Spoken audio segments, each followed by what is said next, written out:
We begin this story in the quiet, peaceful province of Quebec, Canada, where two young sisters were preparing for the adventure of a lifetime.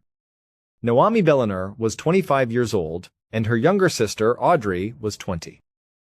They grew up in a very close and loving household, raised by parents who supported them in everything they did. Noemi and Audrey were not just sisters, they were absolute best friends who did almost everything together. Noemi was the older, more practical sister. She was currently in college, studying hard, keeping her life organized, and always making sure she looked out for those around her. She was majoring in a demanding field that required hours of reading, writing, research papers, and preparing for difficult exams. Audrey was 20, also a college student, but she was the free spirit of the family. She was energetic, full of laughter, and had an adventurous soul that was always ready for something new. Both girls had worked incredibly hard throughout the school year, balancing their heavy course loads with part-time jobs to save up money. They had dreamed of taking a massive month-long vacation to celebrate the end of the school year and the successful completion of their exams. They saved every dollar they could, planning their itinerary down to the smallest detail, and finally, their dream was about to become a reality. Their parents, naturally, were deeply anxious about their two young daughters traveling thousands of miles away in foreign countries on their own. They worried about their safety, the language barrier, the unfamiliar environments, and any potential dangers they might encounter. To ease their minds, Noemi had made a firm promise before they left Canada. She told her parents that she would act as the protective big sister, keeping a constant eye on Audrey and making sure they stayed safe. Audrey had promised to listen to Noemi and follow her advice. Every single day, without fail, Noemi would send a text message or make a quick phone call to her parents to share photos and let them know they were safe. This daily routine was incredibly important, providing a vital sense of comfort to their worried parents back home. Their big trip was designed to take them across Southeast Asia, a part of the world they had always wanted to see.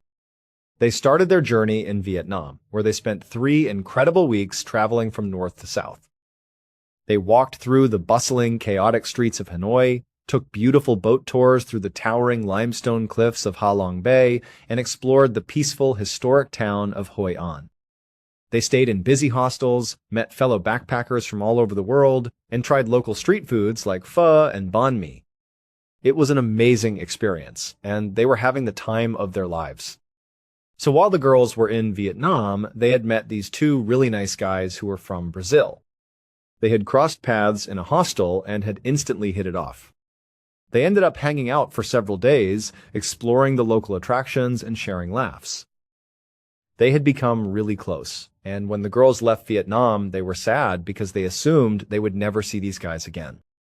But wouldn't you know it, it turned out those guys, their itinerary, also included them coming to Thailand, and they were arriving on Phi Island on the exact same day. And so it was kind of like this amazing revelation at the end of their time in Vietnam that they would not have to say goodbye basically forever, but instead the good times could keep on rolling in Thailand. And so the plan was that night they would meet up with these two Brazilian guys out on the beach and basically party with them and just have a fun night out. After 3 wonderful weeks in Vietnam, it was time to move on to the final part of their vacation, which was Thailand.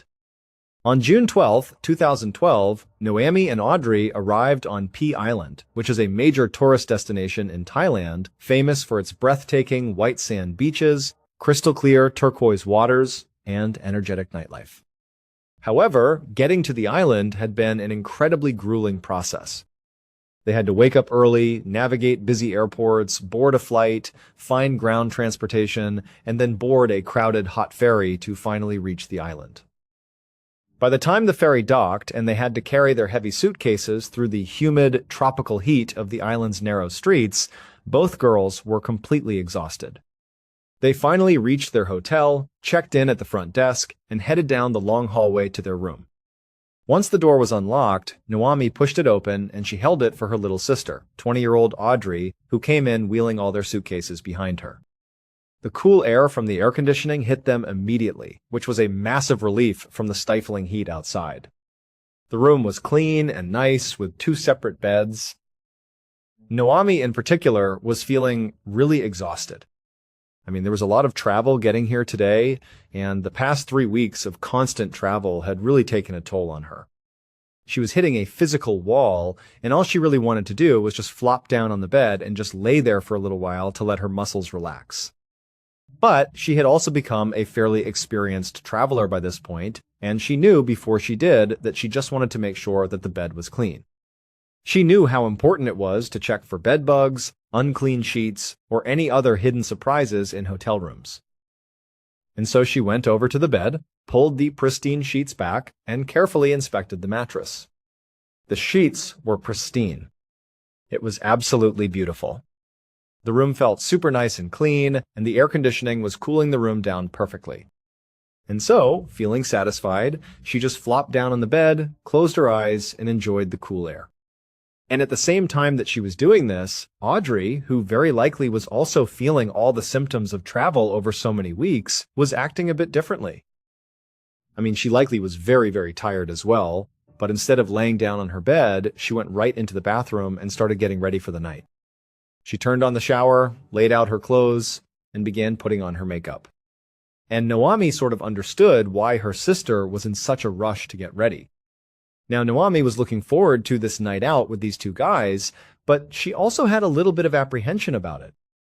I mean, these guys were perfectly nice, and she and her sister had spent plenty of time with them in Vietnam, and really things had been fine. But Naomi felt like Audrey was a little bit more naive and sort of like easier to be taken advantage of than she was. Audrey was younger than her by 5 years, and she had a tendency to see only the good in people, sometimes ignoring potential warning signs. And also, when the sisters had gone on this trip, their parents had been really apprehensive about two young women traveling alone together all over the world. They were worried about their safety, and Naomi had promised to protect Audrey. And so Naomi sort of felt like she had a massive, constant responsibility to keep Audrey safe. And so she was feeling a bit apprehensive about whatever they were going to do that night with these guys. It just sort of seemed like things were moving very quickly, and maybe they should have just let the friendship end in Vietnam. But they were here now, and the guys were waiting. And so Naomi, as she is laying there on the bed and Audrey is getting ready, Naomi decides to just give her parents a call. One of the things Naomi had been doing over the past several weeks on this vacation was constantly updating her parents to assuage their concerns that anything was wrong with their two kids.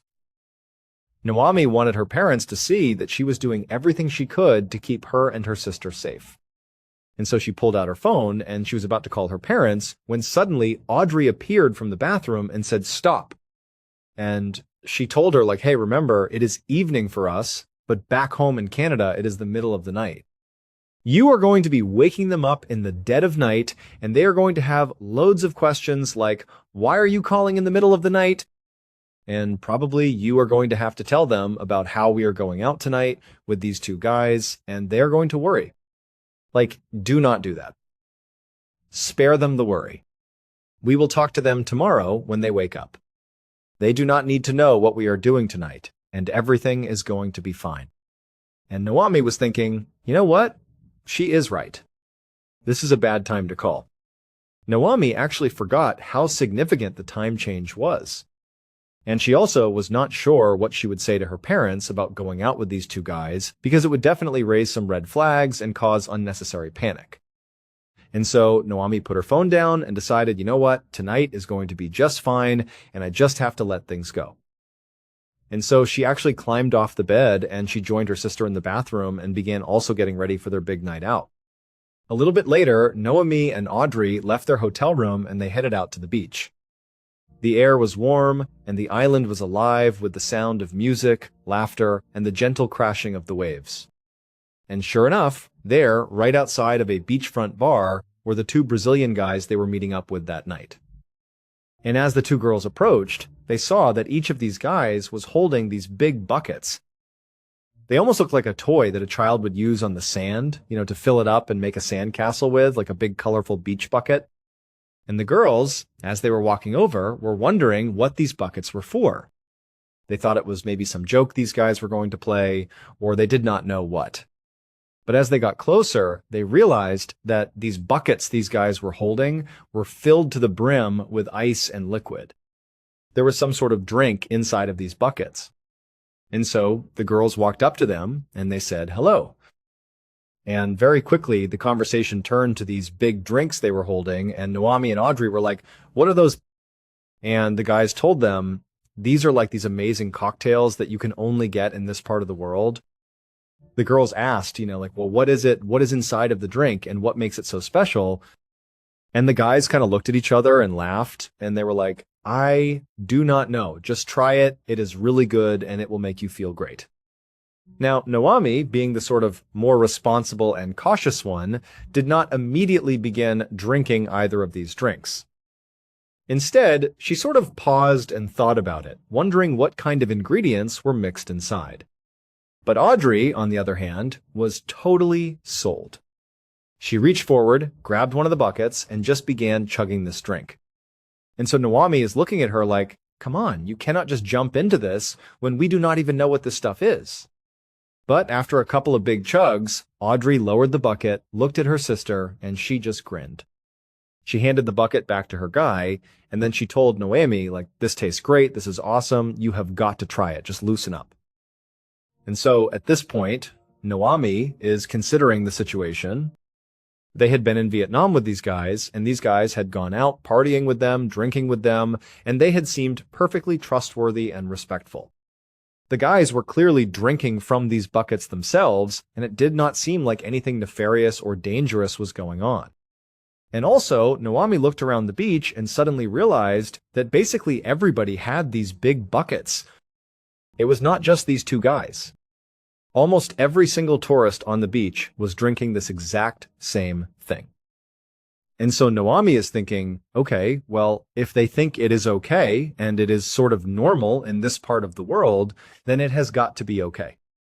And so she reached forward, grabbed the other bucket from the other guy, and took a big sip. Several hours later, well after the sun had gone down completely, Audrey and Naomi were having a great time with their Brazilian friends. They were still near this beachfront bar, and they were actually dancing right outside of it because now there was a DJ blaring some upbeat music, and there were all these people gathered around. Actually, the sisters had sort of broken up and were sort of doing their own thing with their respective guy, but they were sort of near enough to each other that they could kind of keep tabs on each other and make sure everything was fine. They were just having a blast. By this point, they had jumped in the ocean and gone swimming in the warm water. They had eaten a ton of local street food from the nearby vendors, and Naomi had lost count of how many of these big bucket drinks they had all consumed together. But they were really just having a blast. I mean, Naomi's vision was a bit blurry, and she was kind of stumbling around on the sand. And she would look over at Audrey, and she was in the exact same state, as were the two guys they were with. I mean, they were buzzed, laughing, and having a great time. And so the two girls and their guys are just out there dancing and doing their thing. It is about 1 a.m. at this point, and Naomi's guy says to her, "Hey, do you want to head back to the hotel room together?" And Naomi is like, "Yeah, let us go back, but hold on, I want to talk to my sister first." And so Naomi kind of stumbles her way over to Audrey, who is in the middle of this big dance routine with her guy, and she stops Audrey. Audrey whips around, and she is all smiles too.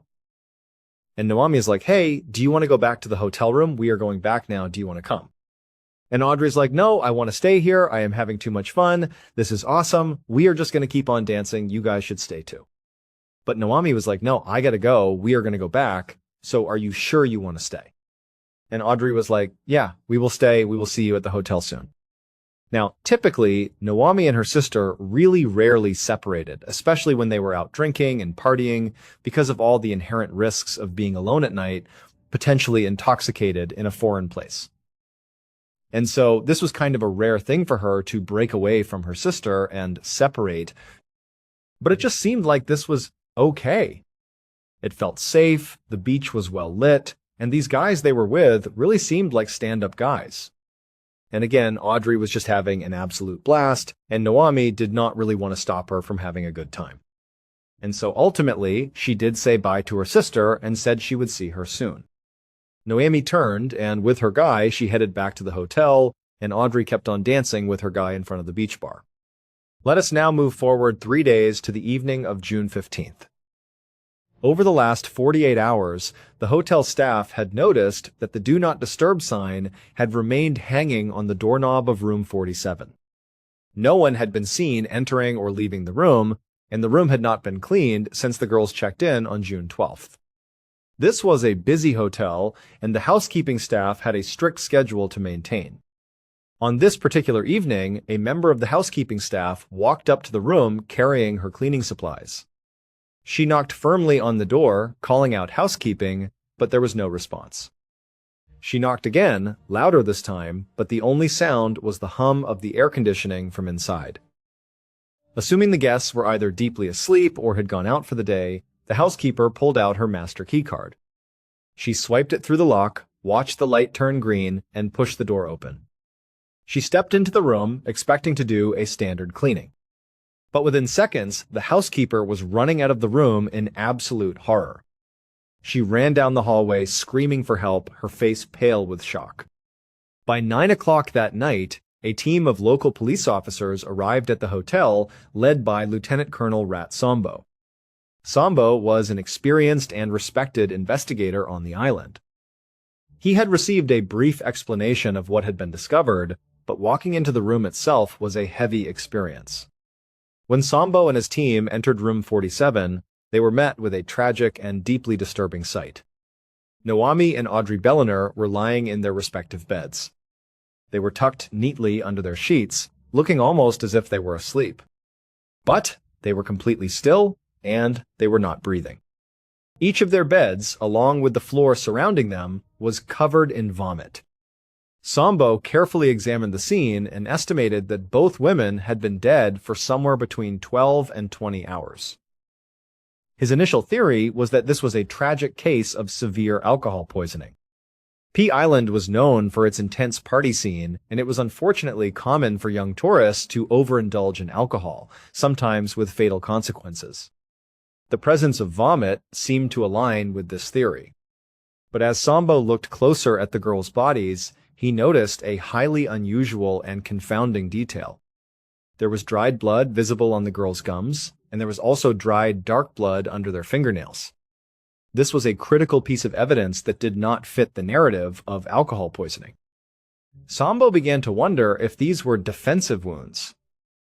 He thought that perhaps someone had broken into the room, attacked the girls, and murdered them. But when he and his team conducted a detailed search of the hotel room, they found absolutely no signs of a struggle. The furniture was in place, the girls' personal belongings were undisturbed, and their money, passports, and electronics were all accounted for. There was no sign of forced entry on the door or windows. If someone had entered the room and harmed them, they had left no physical trace behind. Sambo realized that he could not solve this case without scientific evidence. He needed to wait for the official autopsy and a comprehensive toxicology report to determine the exact cause of death. But those tests would take several days, if not weeks, to process. In the meantime, Sambo decided to focus his efforts on reconstructing the girls' movements in the hours leading up to their deaths. He wanted to know where they had been, what they had consumed, and most importantly, who they had been with. Over the next few days, Sambo's team interviewed the hotel staff and reviewed the building's security camera footage. The cameras provided a clear and undeniable timeline of the night of June 12th. The footage showed Noami returning to the hotel with her Brazilian guy at 1 in the morning. They entered the room together. Then, at 4 in the morning, Audrey arrived at the hotel with her guy, and they also went into the room. All four of them remained inside the room until 6 in the morning, when the security cameras showed both of the Brazilian men walking out of the hotel lobby together. The girls never emerged from the room again. This meant the two Brazilian men were the last people to see Noami and Audrey alive. Sambo knew they were critical to the investigation. The police department immediately issued a public announcement detailing the girls' deaths and calling for any information that could help identify the two men. However, they soon discovered that the men had already checked out of their accommodations and boarded a flight out of Thailand, heading back to Brazil. Since Brazil was far outside of Sambo's jurisdiction, he could not simply fly there to interview them. He had to contact Interpol, the international police organization, and request their assistance in locating and questioning the two men. About a week later, Sambo finally received an update from Interpol. They had successfully located the two Brazilian men and interviewed them about their time with the Canadian sisters. According to the Interpol report, when the men were informed of Noami and Audrey's deaths, they were genuinely shocked and devastated. They explained that their sudden departure from Thailand was not a flight to escape justice, but rather a pre-booked flight that had been scheduled weeks in advance as part of their travel plans. They insisted they had nothing to hide. When questioned about the girls' condition when they left the room at 6 in the morning, the men stated that the sisters seemed a bit hungover and tired, but otherwise completely fine. But then, the men shared a very important detail. They admitted that for the next 2 days after leaving the hotel, they both became violently ill. They suffered from severe vomiting, extreme weakness, and muscle aches that kept them bedridden in their next location. They did not know what had caused it, but they had never felt so sick in their lives. Sambo found this detail incredibly intriguing. If all 4 of them had become violently ill after that night, perhaps they had all contracted a severe illness or been exposed to a powerful toxin. Sambo began to research common local illnesses and foodborne toxins. He looked into a specific type of wild mushroom found in Thailand that was known to cause severe, sometimes fatal food poisoning in tourists. He also considered poorly prepared blowfish, which contains tetrodotoxin, a lethal poison. He wondered if the guys had survived the poisoning due to their larger body mass, while the younger, smaller sisters had tragically succumbed. But when the official autopsy and toxicology reports finally arrived from the medical examiner, they shattered the food poisoning theory. The reports revealed that both Noami and Audrey had ingested a chemical called DE, which is the primary active ingredient used in insect repellents and pesticides. The investigators immediately linked this finding to the popular beachside bucket drinks the girls had consumed. In Thailand, these bucket drinks, known locally as 4x100s, were popular among young backpackers looking for a cheap and intense high. However, the recipe for these drinks was highly illegal and extremely dangerous. They typically contained a mixture of cough syrup, Coca-Cola, crushed narcotics, and sometimes even pesticide, which was added in the belief that it enhanced the effects of the drugs. Sambo concluded that the beach bar where the girls had spent the night had mixed a toxic batch of these 4x100s, accidentally adding a lethal amount of DE to the drink. He believed that the girls had died of accidental pesticide poisoning from the contaminated drinks, while the 2 Brazilian men had barely survived the toxic dosage. Satisfied with this explanation, the Thai police officially ruled the deaths as an accidental poisoning from a toxic beverage. They closed the case, and 9 days after the tragedy, they sent the sisters' remains back to Canada. But when Noami and Audrey's bodies arrived in Quebec, the story did not end. Their parents were absolutely devastated by the loss of their daughters, but they were also incredibly angry. They had not been contacted by the Thai police during the investigation and had only learned about the deaths of their children through media reports. They felt the communication was deeply disrespectful and unprofessional. Furthermore, they did not believe the explanation provided by the Thai authorities. To them, the idea that a bad batch of beach drinks had killed their daughters while the 2 men survived simply did not make sense. They also questioned why there were no warnings about these deadly drinks if they were indeed causing fatalities on the beaches. They suspected that the Thai authorities were conducting a lazy investigation or trying to cover up a larger safety issue to protect the island's tourism industry, which was a vital source of revenue for the country. The Canadian government shared the family's concerns. The case had generated massive public interest and outcry in Canada, and officials felt that a more thorough investigation was required. They instructed René Roussel, a highly respected coroner in Quebec, to conduct a second independent autopsy and forensic review of the girls' remains. René carefully examined Noami and Audrey's bodies, studying the tissue samples and reviewing the toxicological data. She did confirm the presence of DE in their systems, proving that they had indeed consumed the local beach drinks. But then, she made a critical discovery that completely shattered the Thai police's theory. The level of DE in the girls' bodies was far too low to be lethal. It was a minor concentration that might have caused mild nausea or a headache, but it absolutely could not have caused their deaths, let alone the severe vascular damage indicated by the blood on their gums and under their fingernails. Renee searched for other common poisons, heavy metals, and drugs, but found nothing. She knew she was missing something. She began to look deeper, researching other mysterious tourist deaths in Thailand. What she uncovered was a horrifying and silent epidemic. Between 2009 and 2015, at least 20 other young tourists, mostly women, had died in various Thai hotels under almost identical circumstances. In each of these cases, the victims were found dead in their beds, surrounded by vomit. They had all shown signs of dried blood on their gums and under their fingernails. The local authorities had attributed these deaths to natural causes, heart failure, or food poisoning, and had quickly closed the cases. But Renee realized that these were not random coincidences. There was a common thread linking all of these deaths, and it was not food or drink. Renee consulted with toxicologists, chemical experts, and international health organizations. She focused on the symptoms: rapid onset of illness, severe vomiting, vascular leakage leading to bleeding from the gums and nail beds, and a rapid death that left no traceable chemical footprint in the blood after a short period. Finally, she identified the suspect: phosphine gas. Phosphine gas is a highly toxic, colorless, and odorless gas that is generated from metal phosphides, such as aluminum phosphide.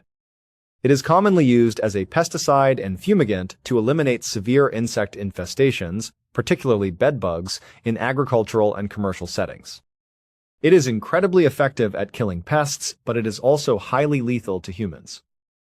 Because of its extreme toxicity, its use in residential areas, hotels, or any place where humans sleep is strictly prohibited by international safety standards and local laws. But Renee discovered that some budget hotels and guest houses in tourist areas secretly and illegally used this cheap, highly effective chemical to treat their rooms for bedbugs. When the pesticide is applied, it reacts with moisture in the air or sweat to slowly release phosphine gas.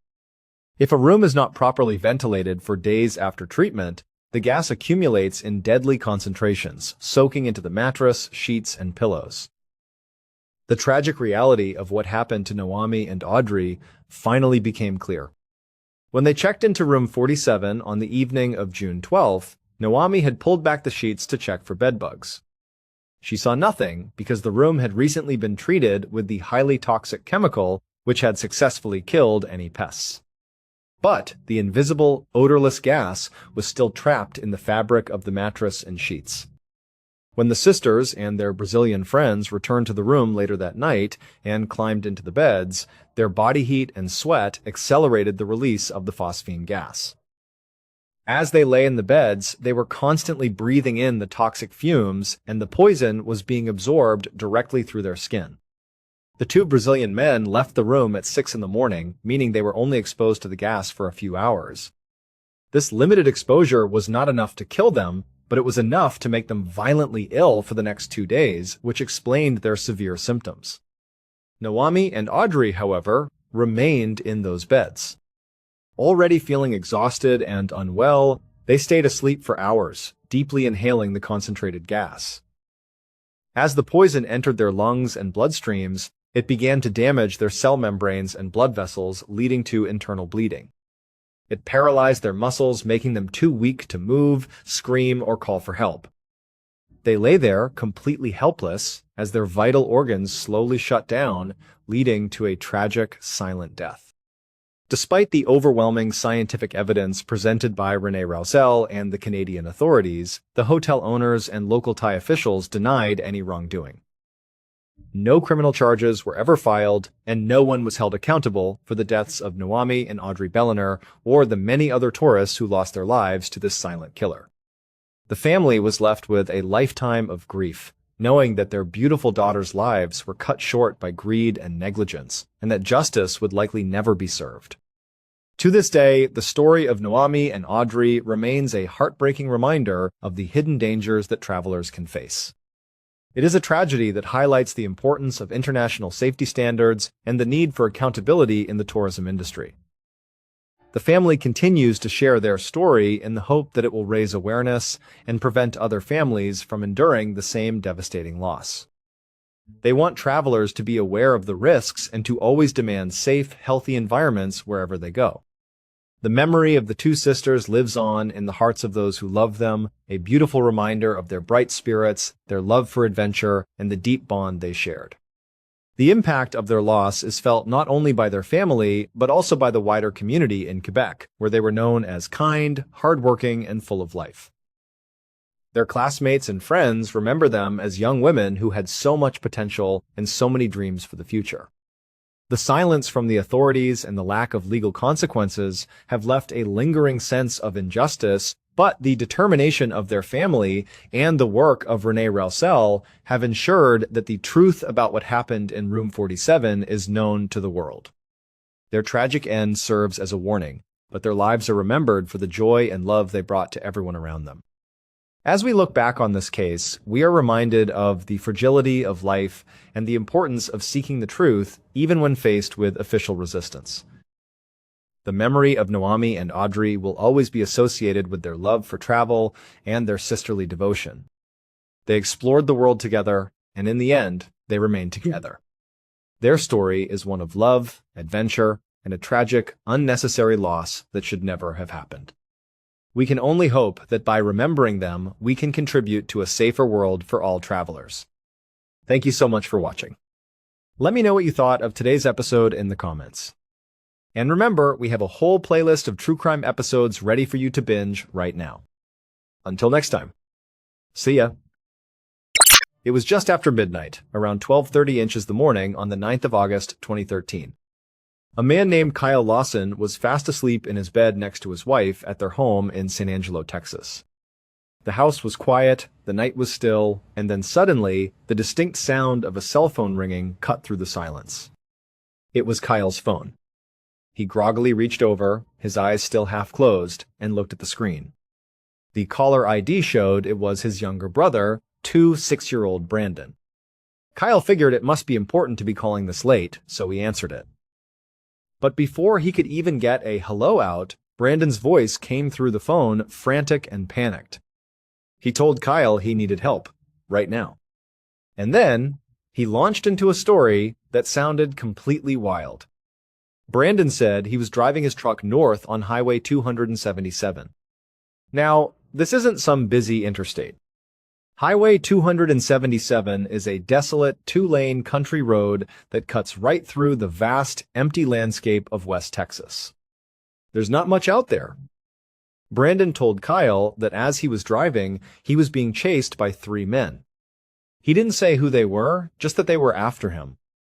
And to make matters worse, his truck was on its last legs. He was about to run out of gas any second. So, what he needed Kyle to do was to grab a gas can, drive out to the highway in the middle of the night, find him, and secretly hand off the gas so he could make his escape. As Kyle listened to all this, you might think he'd be terrified for his brother. But he wasn't. In fact, his main feeling was just pure annoyance. He wasn't concerned about 3 mysterious men chasing his brother, because he was almost certain those men didn't exist. He was sure his brother Brandon was just high again, and he was hallucinating. You see, Brandon had a history with methamphetamine.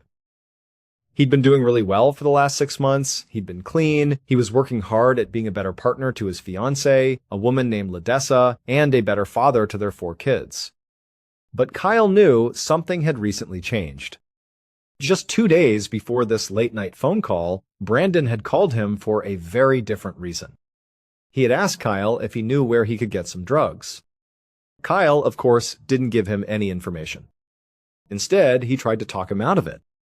He told Brandon, "Don't do it, man. You're doing so good. You're clean. Don't throw it all away." But Kyle had a sinking feeling that his words didn't make a difference. And based on this new crazy phone call, he was pretty sure Brandon had found what he was looking for anyway. The story about the three men, the frantic chase, it all sounded like a classic drug-induced paranoia episode. In fact, Kyle already knew why Brandon was even out on that highway in the first place. He had talked to his parents earlier, and they told him that Brandon had gotten into a huge fight with Ledessa. The plan was for Brandon to drive over to their parents' house to cool off for a while. He was essentially in a timeout for his behavior. So the fact that he was now calling with a story about a high-speed chase just cemented Kyle's belief that his brother had relapsed and was completely spun out. Kyle knew from experience that trying to reason with Brandon in this state was pointless. If he told him, "Brandon, there's no one chasing you, you're just high," it would just make things worse. Brandon wouldn't believe him. So, instead of arguing, Kyle tried to just calm him down. He tried to speak in a soothing voice, tried to get him to focus, but it wasn't working. Brandon just got more and more agitated on the other end of the line. He kept talking about the three men, how they were gaining on him, how he was in serious trouble. Finally, Kyle just had to ask. He said, "Dude, Brandon, have you relapsed? Is that what's going on here?" As expected, Brandon immediately denied it. He swore up and down that he was not high, that this was real. And he just kept begging, "Please, Kyle, you have to come help me. Bring the gas. They're going to catch me. You have to hurry." Kyle felt a wave of frustration. Part of him just wanted to hang up the phone, roll over, and go back to sleep. This was his brother's mess, not his. He had his own family, his own responsibilities. He shouldn't have to be babysitting his younger brother in the middle of the night.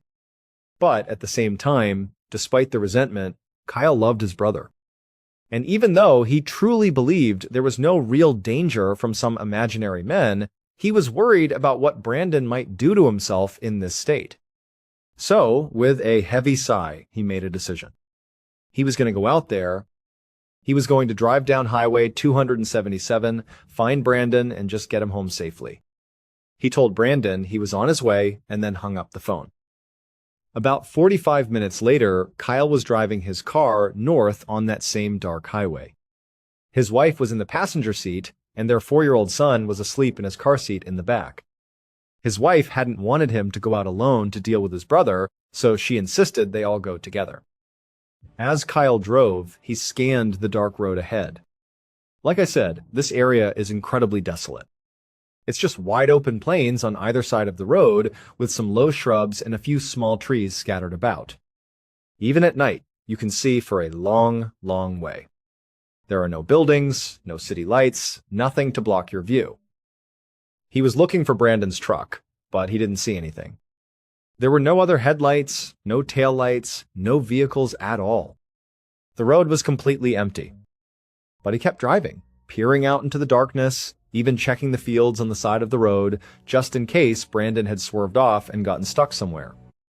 That seemed like a real possibility given his state of mind. And then, finally, after driving for a while, he saw it. Up ahead in the distance, a truck was parked on the shoulder, half on the road and half off. All its lights were off. It wasn't even idling. The engine was clearly shut down. As Kyle got closer, he recognized it. It was Brandon's truck. He had found him. Kyle pulled his own car over to the opposite side of the road and parked. He turned to his wife and told her and their son to stay in the car. He was going to go talk to Brandon, who he assumed was sitting in his truck, waiting. In Kyle's mind, the scene was playing out exactly as he'd expected. There were no other cars, no sign of the three men. Just his brother, sitting alone in his truck, probably high as a kite. He figured he'd have a firm talk with him, get him to go home, and they could put this whole crazy night behind them. But when Kyle walked across the road and got to the truck, he looked inside. And there was no one there. Brandon was gone. This didn't make any sense to Kyle. As he had been driving out to meet him, Brandon had been calling him over and over again. Every few minutes, his phone would ring, and it would be Brandon, saying things like, "Hurry up, you've got to get here. They're getting closer. Bring the gasoline." He had been desperate for Kyle to arrive. And now that Kyle was finally here, standing right next to his brother's truck, Brandon was nowhere to be found. He hadn't said anything on the phone about getting out of the truck or hiding. So where was he? What was going on? Kyle started looking around the vehicle, even checking underneath it, feeling more and more confused. And just then, his phone rang again. It was Brandon. Kyle, now completely fed up, answered the phone. "Brandon, where are you?" he said, his voice sharp with irritation. And Brandon's voice came back. "Bro, I'm right here." Kyle looked around wildly. "No, you're not," he said. "I'm looking right at your truck. You're not here. There's no one here." But just as he said that, Kyle saw a pair of headlights approaching in the distance. A car was coming towards them down the highway. As it got closer, he could see the light bar on the roof. It was a police car. The officer was clearly slowing down, obviously planning to stop and see what was going on. And as this cop car was pulling up, Brandon's voice on the phone said something that sent a chill down Kyle's spine. He said, "Run away from that cop. Think about what that means." For Brandon to say that, he had to be watching the scene unfold. He had to be somewhere nearby, close enough to see Kyle, the truck, and the approaching police car. But where? Kyle scanned the open fields on both sides of the road again. It was basically a barren wasteland. There was nowhere to hide. There were a few scattered shrubs and some very small trees way off in the distance, but nothing close by that could conceal a grown man. So where was he? Kyle was now furious and totally bewildered. What kind of game was Brandon playing? He knew exactly why Brandon wanted him to run from the police. Brandon had an active warrant out for his arrest on a drug charge. He was trying to protect himself, telling Kyle not to get the police involved. But Kyle was already involved. He was out here, in the middle of the night, with his wife and child, dealing with this nonsense. He was so incredibly annoyed, he was about to yell into the phone to demand that Brandon show himself, but before he could say another word, Brandon hung up. By now, the police officer had pulled over and parked. He got out of his car and walked over to Kyle, who was still standing by his brother's truck. The officer introduced himself as Deputy Neal from the Coke County Sheriff's Department. He explained that he was responding to a 911 call from a trucker who had reported a stranded vehicle on the side of the road. He pointed to Brandon's truck and asked Kyle if it was his. Kyle knew he couldn't tell the truth. As much as he wanted to just unload everything on the deputy, that his brother was probably high on meth, hiding somewhere in the fields, and had a warrant out for his arrest, he couldn't do it. He had to protect his brother. So he told a different story. He said, "No, that's my brother's truck. He called me and said he ran out of gas. I think he must have started walking to go find some. He then asked the deputy if it would be okay if he and his family just drove a little farther down the road to look for Brandon. He said he was sure he was fine, but he wanted to find him and give him a ride." Surprisingly, Deputy Neal agreed. He told him that was fine. So Kyle walked back to his car, got in with his wife and son, and started driving farther down the highway away from the scene. As he drove, he kept looking in his rearview mirror. He could see Deputy Neal still parked next to Brandon's empty truck. Once he was far enough down the road that he knew the deputy couldn't see him anymore, Kyle pulled over again. He immediately started calling his brother's phone over and over and over, trying to get him to pick up. But there was no answer. At this point, Kyle had no idea what to do. His brother was out of contact, hiding somewhere in the dark, and he was stuck on the side of a highway with his tired family. They sat there for a while longer, Kyle periodically trying to call Brandon, but every call went straight to voicemail. Eventually, his 4-year-old son started crying in the back seat. It was now almost 0 inches the morning. He was tired, his wife was tired, and Kyle was just completely over it. He thought to himself, "You know what? Brandon is an adult. I tried to help him. I came all the way out here. If he wants to hide in a ditch and not answer his phone, that's his choice. I'm taking my family home." And so that's exactly what he did. He turned the car around and drove back the way he came. As he passed his brother's truck, he saw it was still there. And Deputy Neal was still standing beside it, presumably waiting for the owner to return. Kyle just drove right on by, went home, and they all went to bed. He figured he'd hear from Brandon in the morning with some crazy story to explain everything. He just hoped it would be the end of it.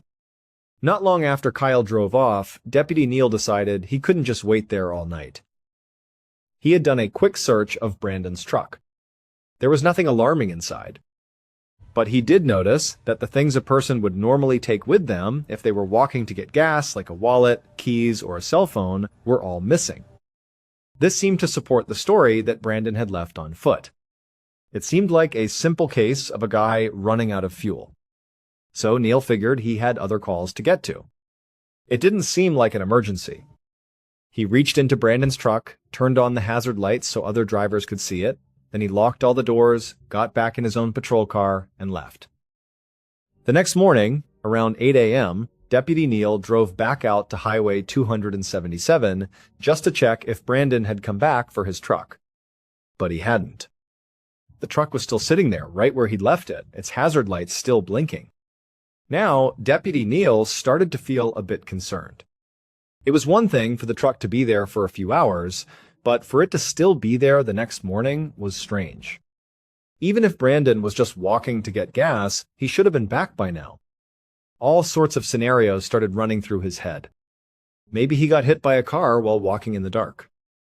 Maybe he got lost wandering in the fields. Or maybe he just decided to abandon the truck and went home some other way. Whatever the case, Neal felt he needed to follow up and make sure Brandon was actually okay. He drove back to the sheriff's department to look up Brandon's contact information. But as soon as he walked in the door, another employee stopped him. They told him that while he was out, the department had received a call from Brandon's fiancée, Ledessa, and the story she told was very different from the one Kyle had given him the night before. According to Ledessa, she and Brandon had been fighting for the past couple of days. On the night he disappeared, he was supposed to be driving to his parents' house to cool off. But he never made it there. And he never came back home to her either. No one had seen or heard from him since he left. Everyone had been calling and texting him, but he wasn't responding. Brandon was officially missing. After hearing this, Deputy Neal was both surprised and pretty angry. It was clear now that Brandon's brother Kyle had been holding back the night before. He had acted like everything was fine, but that was obviously a lie.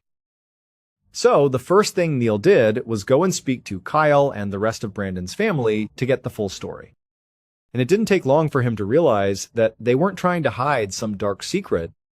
They were just trying to protect Brandon, and they honestly didn't realize how serious the situation had become.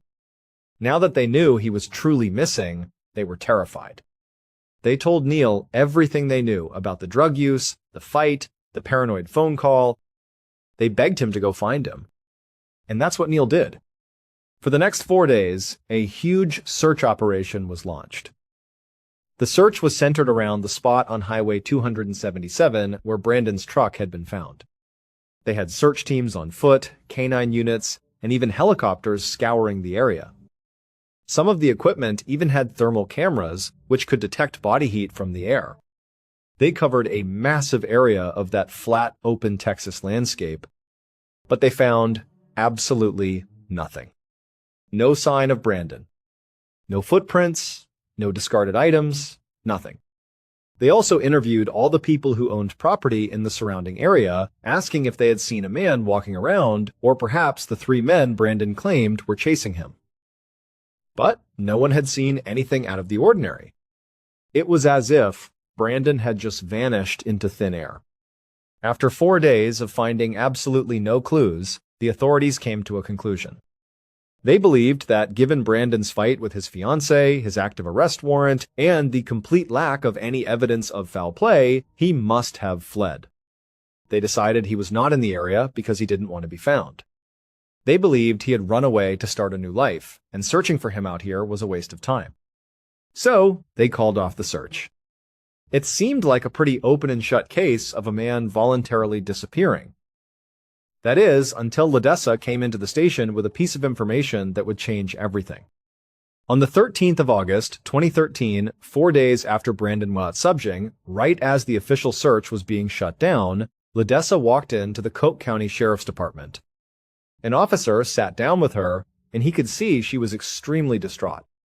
She told him that she had been so worried she had started digging through their shared cell phone records looking for any clue she could find. And she found something.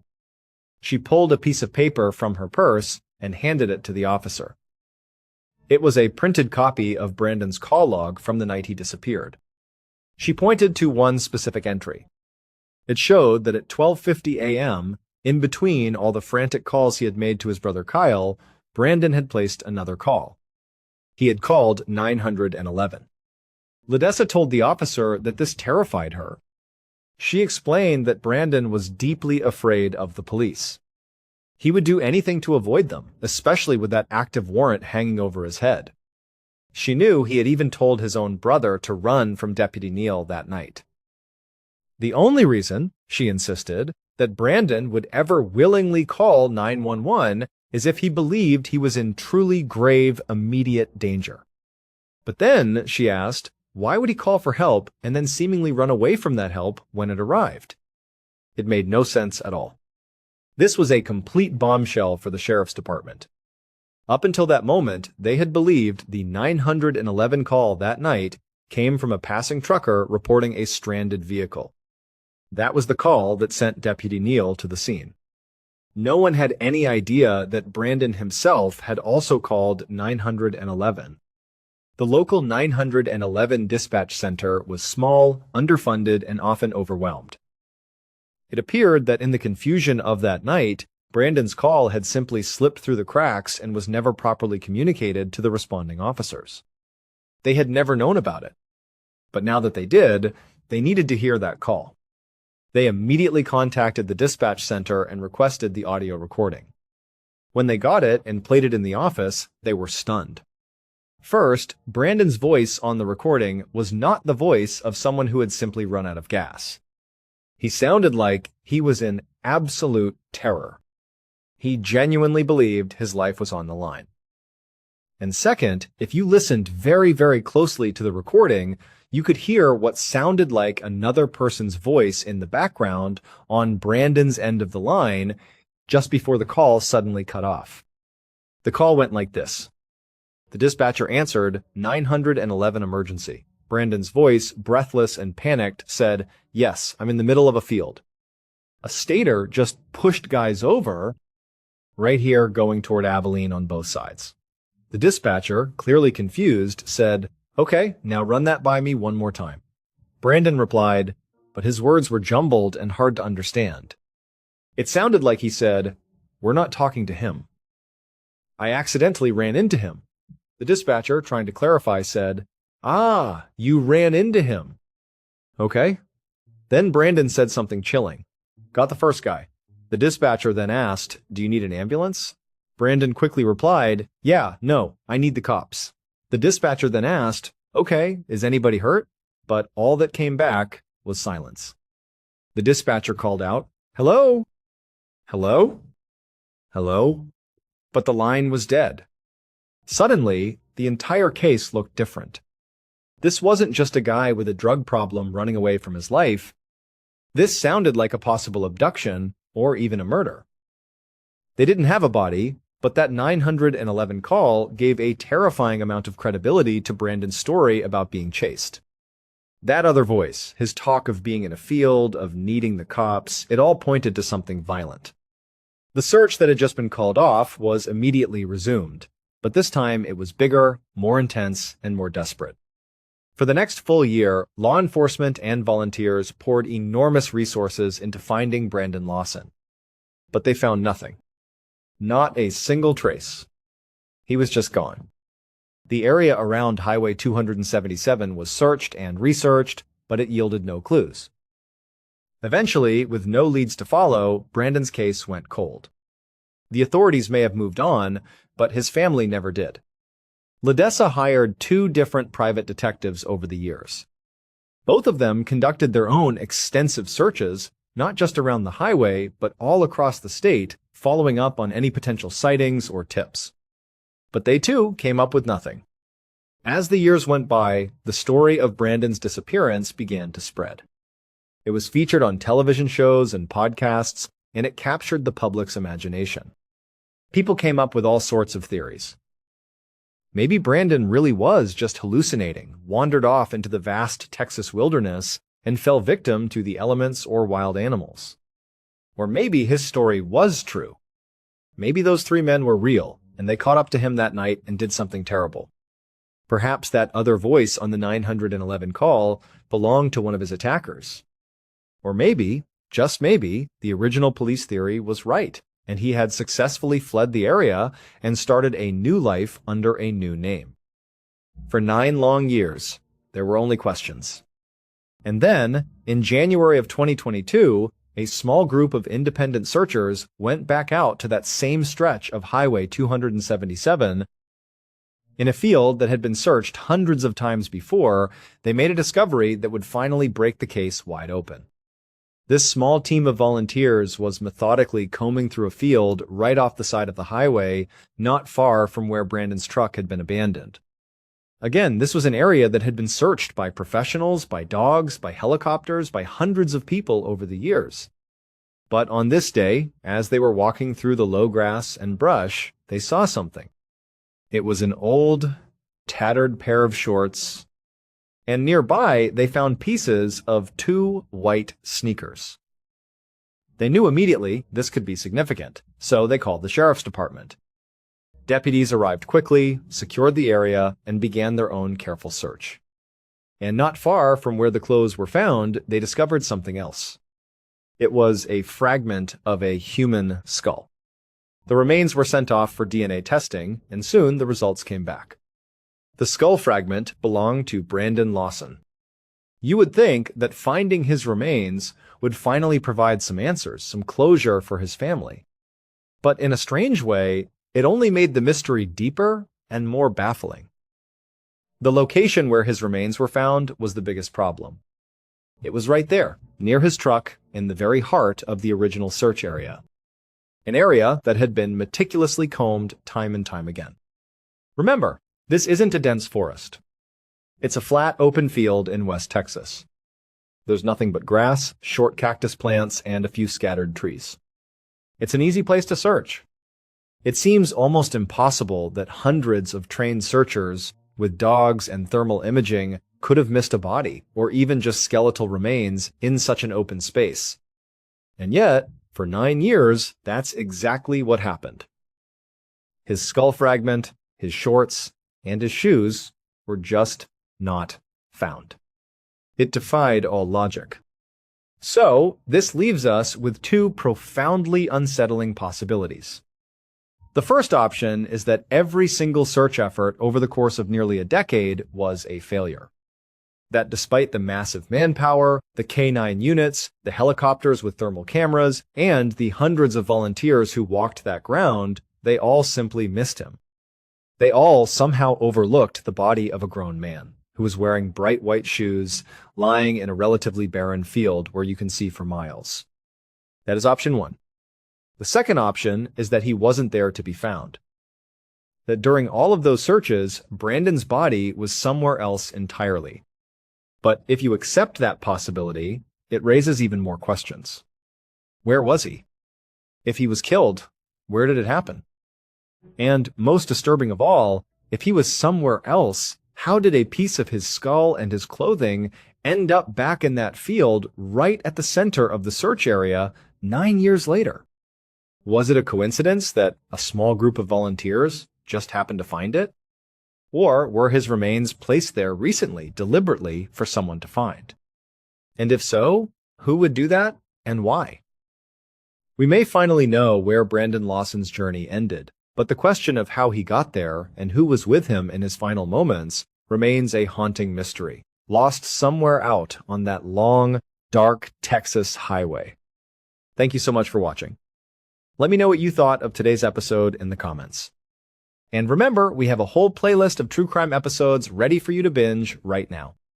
Until next time. See ya! Sometimes the most unbelievable stories are the ones that actually happen. Events so strange, so perfectly timed, that they feel like they must have come from a movie script, but they didn't. They happened to real people in the real world. And today we're going to look at 3 of those stories.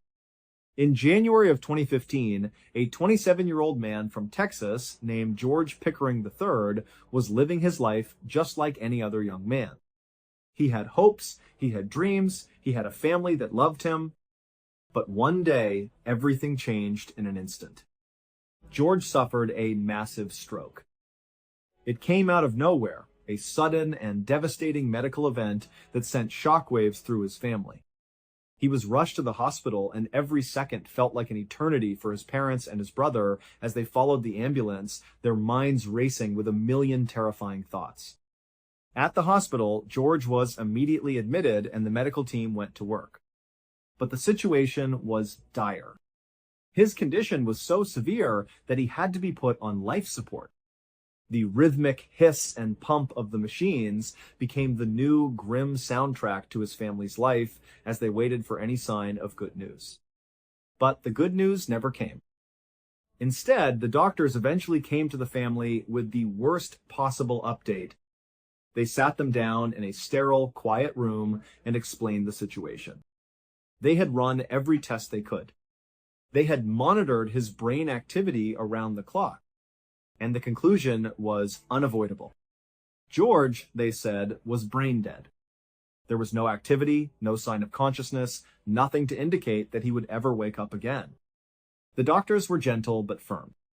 They advised the family that realistically, the most compassionate thing to do would be to consider pulling George off of life support. The machines were keeping his body functioning, but he, the person they knew and loved, was gone. It was a conversation no family ever wants to have.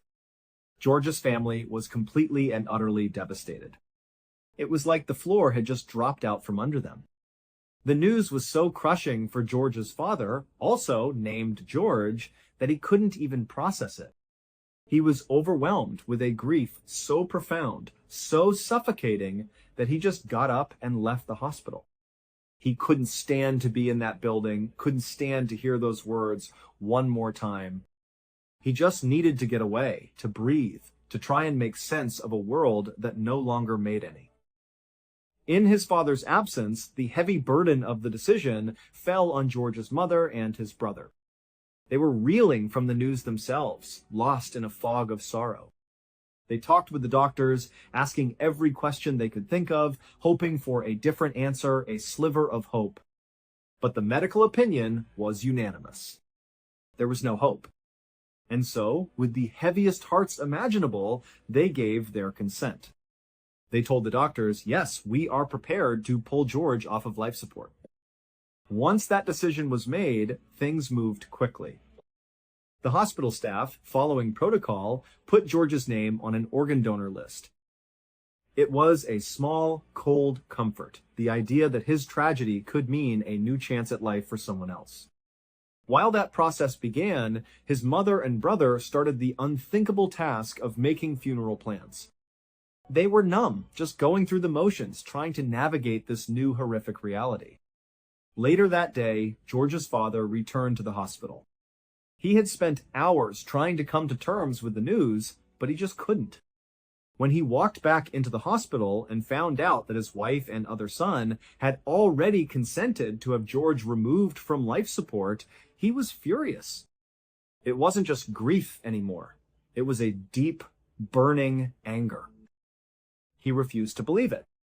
He did not believe that his son was totally, irreversibly brain dead. He looked at his wife and his other son and couldn't understand how they could give up so easily. In his mind, there had to be a chance. He felt with every fiber of his being that they should at least give George a little more time, just a few more hours, a few more days, anything. He was convinced that if they just waited, George would give them a signal, some sign that he was still in there, still fighting. But his wife and son tried to explain. They told him about their conversation with the doctors. They repeated the grim prognosis, the finality of it all. They told him there was no hope, no reason to delay the inevitable. It was time, they said, to let him go. But George's father was not having it. He saw it as giving up, as a betrayal of his son. He stormed out of the waiting room, his mind set. He found the doctors and demanded, his voice shaking with a mix of desperation and rage, that they keep his son on life support. Just a little bit longer, that's all he was asking for. The doctors listened patiently, but their answer was the same. They explained again that there was no medical reason to do so. Keeping him on the machines wouldn't change the outcome. And then they added another layer of pressure. They told him that by delaying, he was jeopardizing the people who were waiting for George's organs. People whose lives were hanging in the balance, waiting for a transplant. From a medical and ethical standpoint, they explained, they needed to expedite the process, not delay it. This was the best thing to do for everyone involved. For George's father, this was the final straw. He felt like no one was listening, like the whole world was conspiring to take his son away from him. He was completely distraught, his mind a whirlwind of grief and anger. He ran back to his son's room in the ICU. He saw George lying there, still and silent, surrounded by machines. He stumbled over to the bed and collapsed over his son's body. He grabbed George's hands, holding them tightly, and just stared at him. He prayed. He begged. He pleaded with his son to give him a sign, anything to prove that he was still there, that his father's intuition was right. But his son remained motionless. Before long, the medical staff began to filter into the room. It was time to begin the procedure, to remove George from the machines that were keeping his body alive.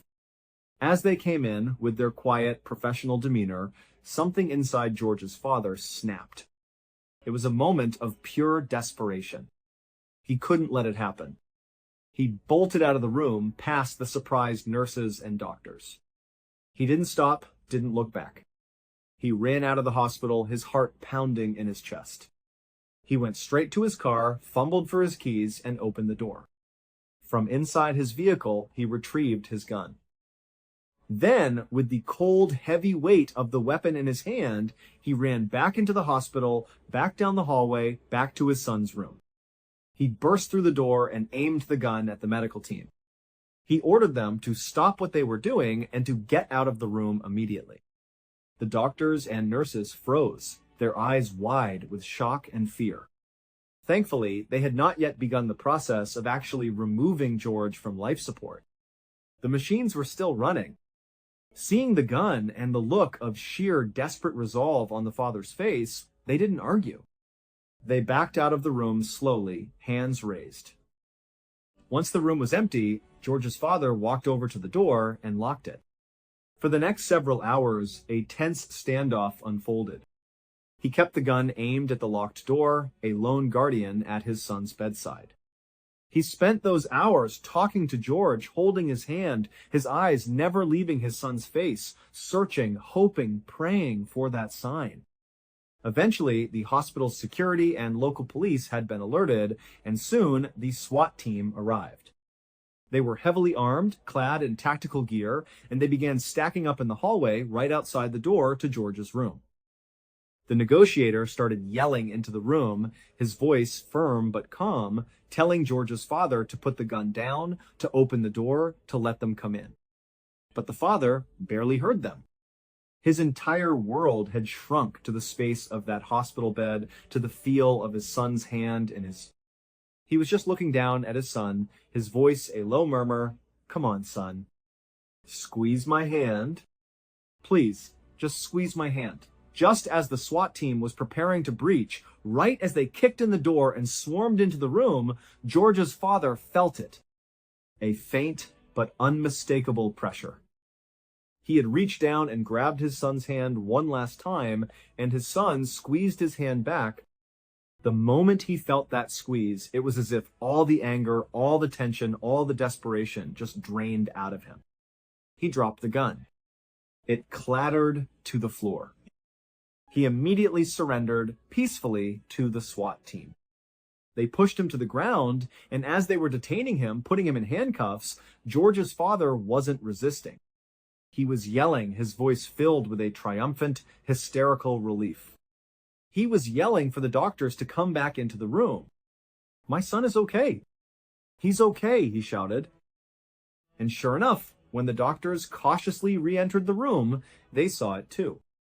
George was not the same man he was a few hours ago. He was moving his hand. His eyes were open. And most incredibly, he was making eye contact. He was aware. He was there. Over the next few days and weeks, George Pickering III made a totally full recovery. He would later be told the whole story about how his family had agreed to let him go, about how his father had refused. And he learned that had his father not stepped in, had he not staged that desperate, dangerous standoff and bought him those few extra hours on life support, George would have died. As for his father, he was charged with aggravated assault with a deadly weapon. His actions, while born of a father's love, had been a serious crime. He was ultimately sentenced to 10 months in prison. But for him and for the rest of his family, it was a small price to pay. He had saved his son's life. He had trusted his gut, and he had been right. In 1959, in the small town of Lake City, South Carolina, there was a very gifted 9-year-old African-American boy named Ronald McNair. Ronald was one of those kids who just seemed to be good at everything he tried. He excelled in school, he was a talented musician, he was a natural at sports. But for all his varied talents, there was only one thing that truly captured his imagination, that filled him with a sense of wonder and possibility. And that was outer space. The idea of leaving Earth, of floating among the stars and planets, was more fascinating to him than anything else. And so, as a 9-year-old child, he made a very serious, very determined decision. One day, he was going to become an astronaut. The problem was, he had absolutely no idea how to do that. How does a little boy in South Carolina become an astronaut? He figured the first logical step was to learn everything he could. He needed to read about science, about physics, about rockets. He decided he would go to his local library and take out some books on NASA, the famous organization that was sending American heroes into the cosmos. There was, however, a very big issue with his plan. This was 1,959 inches, the Deep South. The library in his town, the Lake City Public Library, only served white patrons. It was a segregated library. Ronald knew this. Every black person in town knew this. It was just a fact of life, one of the many invisible walls that defined their world. But Ronald was determined. He figured, you know what, I'm a polite kid. I'm not looking for trouble. I can just get in there, get my books, and get out before anyone even really notices me. But as soon as he pushed open the heavy wooden door and stepped inside, he knew he was wrong. The library went quiet. Every person in there, all of whom were white, stopped what they were doing and just stared at him. Ronald could feel their eyes on him, a mixture of surprise and disapproval. He kept his head down, trying to make himself as small as possible. He walked quietly through the aisles, his heart beating a little faster now. He found the science section, his eyes scanning the shelves until he found what he was looking for. Books about aviation, about astronomy, about the space program. He carefully pulled a couple of books from the shelf, holding them close to his chest. Then he took a deep breath and walked back to the front counter. He placed the books on the counter and looked up at the librarian, a white woman with a stern expression. He very politely asked her if he could check these books out. The librarian looked down at him, then at the books, and then back at him. Her face hardened. "Young man," she said, her voice sharp, "you better get out of here before I call the police." Ronald stood there for a second, a 9-year-old boy holding books about the stars, being threatened with the police for wanting to read them. He looked up at the librarian, thought for a moment, and then, in a moment of quiet defiance, he just hopped up onto her counter and sat there.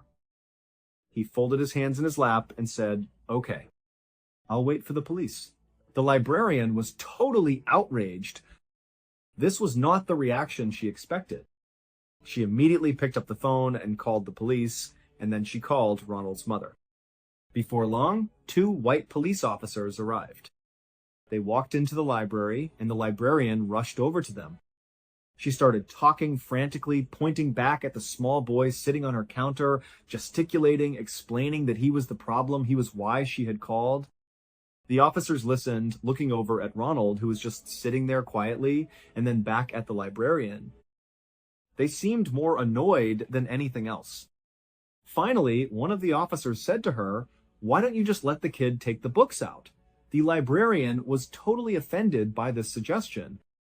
She began to defend her decision, explaining the rules, the policy, why she had to call them instead of just letting him borrow the books. As she was in the middle of her tirade, Ronald's mother came rushing into the library. She was out of breath, her face etched with worry. She ran over to her son, checking to make sure he was okay. Then she looked up at the police officers and the librarian, trying to piece together what was happening. At this point, the police officers were just completely over the whole situation. They turned back to the librarian and said, more firmly this time, "You know what? You really ought to let him take the books out." And with that, the officers just turned around and left. The librarian, however, was not about to just give in. She was still very upset. She stormed over to Ronald's mother and said, "You shouldn't let your son come in here." Ronald's mother looked at this furious librarian, then she looked down at her son, who had his head bowed. And then she noticed the books on the counter. Books about space. She knew all about Ronald's love for outer space, his big dreams. In that moment, she understood exactly what had happened. She thought about it for a moment, gathering her composure. Then she looked up at the librarian, her voice calm and steady. "Well," she said, "since he's here already, can he take out those books?" "He'll take good care of them." The librarian was still fuming, but she knew it was a losing fight. The police had left, and the boy's mother was standing there, resolute. So, very reluctantly, with a scowl on her face, she grabbed the books from the counter and practically jammed them into Ronald's arms. Ronald's mother gave him a little nudge and said, "What do you say?" Ronald, now holding his precious new books about NASA and space, looked up at the librarian, a genuine smile spreading across his face, and said, "Thank you, ma'am." And then he and his mom turned around, and they walked out of the library together.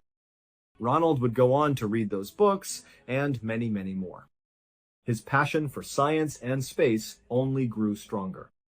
He would go on to earn his PhD in physics from MIT, the Massachusetts Institute of Technology, one of the most prestigious universities in the entire world. After graduation, his childhood dream came true. He was selected by NASA to become an astronaut. In 1984, Ronald McNair went into outer space. He was the second African American to ever do so. And while he was in orbit circling the Earth, it's said that he played his saxophone for his crewmates, a moment of pure beauty and artistry high above the world that had once tried to deny him a library book. Then, in 1986, Ronald was chosen again for another mission to outer space. He was assigned to the crew of the Space Shuttle Challenger. But tragically, 73 seconds after takeoff, the shuttle exploded in the sky, killing Ronald and the 6 other astronauts on board. It was a national tragedy, a moment of profound loss for the country and the world.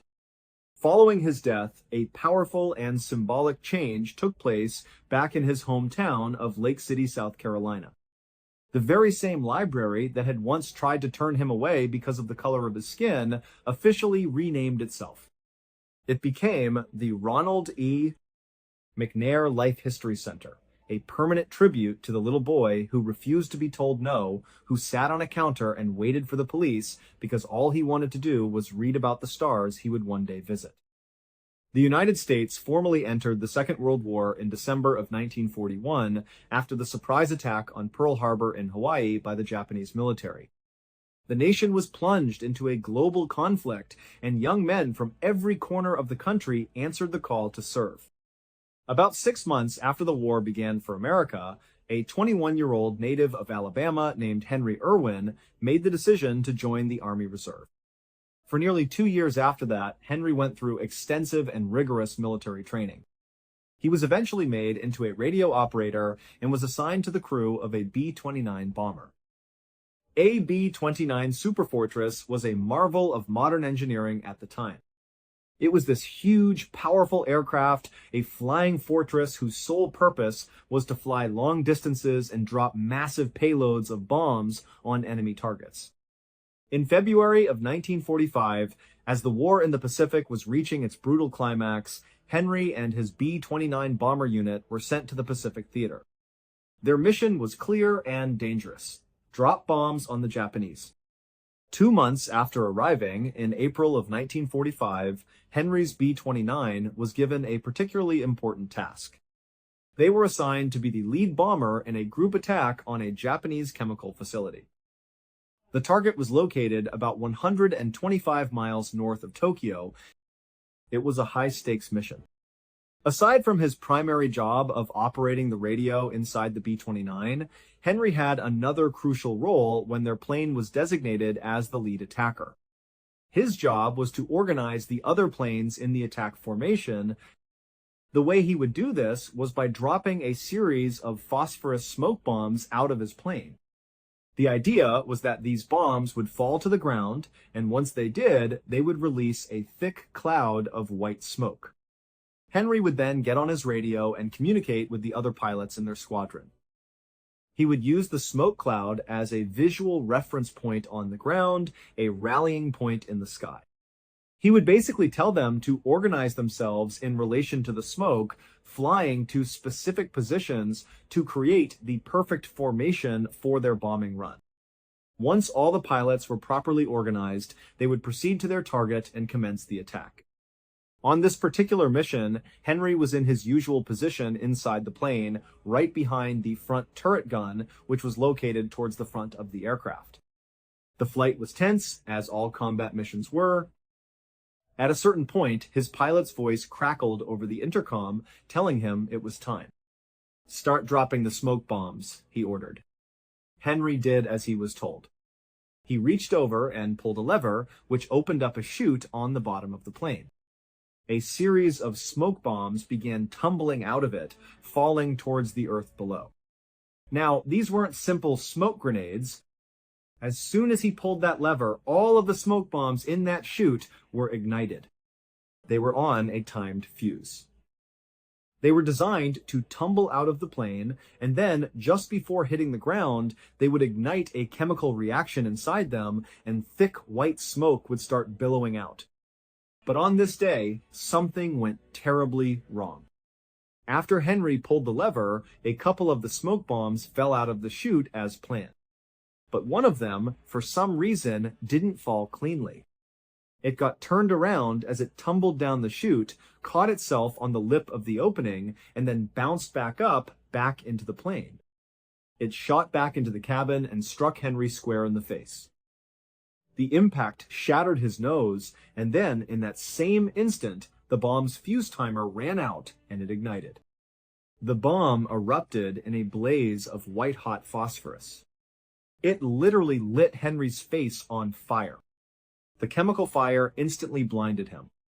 Now, smoke bombs aren't considered lethal devices in the way that high explosive bombs are.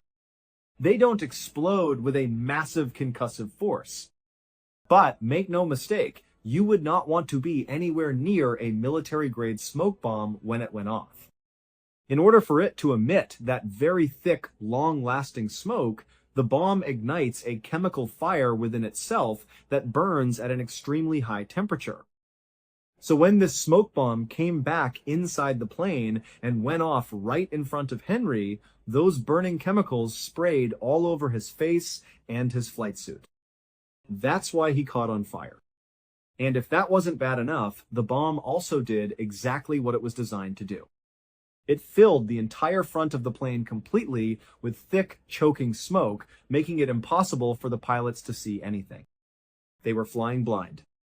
Despite his face burning, his nose shattered, and being unable to see, all Henry could think about was one thing. If he didn't get this smoke bomb off the plane in the next few seconds, they were all going to crash and die. The pilots couldn't see the controls, they couldn't see the horizon. The plane was in grave danger. So, instead of trying to put out the flames that were consuming his own body, Henry began feeling around on the floor for the smoke bomb, which was now essentially a white-hot fireball rolling around on the metal deck. When his burned hands finally found it, he did something incredible. He pulled the searingly hot device into his chest, trying to smother it as best he could against his body, absorbing the intense heat. With his body now completely engulfed in flames, Henry began to low-crawl his way towards the front of the plane. He couldn't see, but he knew the layout of the cockpit by heart. He knew that just by touch, he would be able to find a small window near the co-pilot's seat. He crawled agonizingly across the floor, on fire, blinded, in unimaginable pain, but driven by a single purpose. He finally reached the spot. He could feel the frame of the window above him. With a final surge of adrenaline and willpower, he managed to lift the burning smoke bomb up and shove it out the window. And then, his mission accomplished, he collapsed on the ground. He passed out completely, still on fire, fully expecting to die. A few seconds later, with the source of the smoke now gone, the thick clouds inside the cockpit began to clear. The pilot, who had put the plane on autopilot but had to drop significantly in altitude because they were starting to stall, could finally see again. He looked at his instruments and then out the window and saw they were only about 300 feet from hitting the water of the Pacific Ocean. He grabbed the controls, pulled back with all his might, and managed to get the massive B-29 out of its death dive. He narrowly escaped crashing into the water. He leveled the plane out, turned it around, and began flying back to base.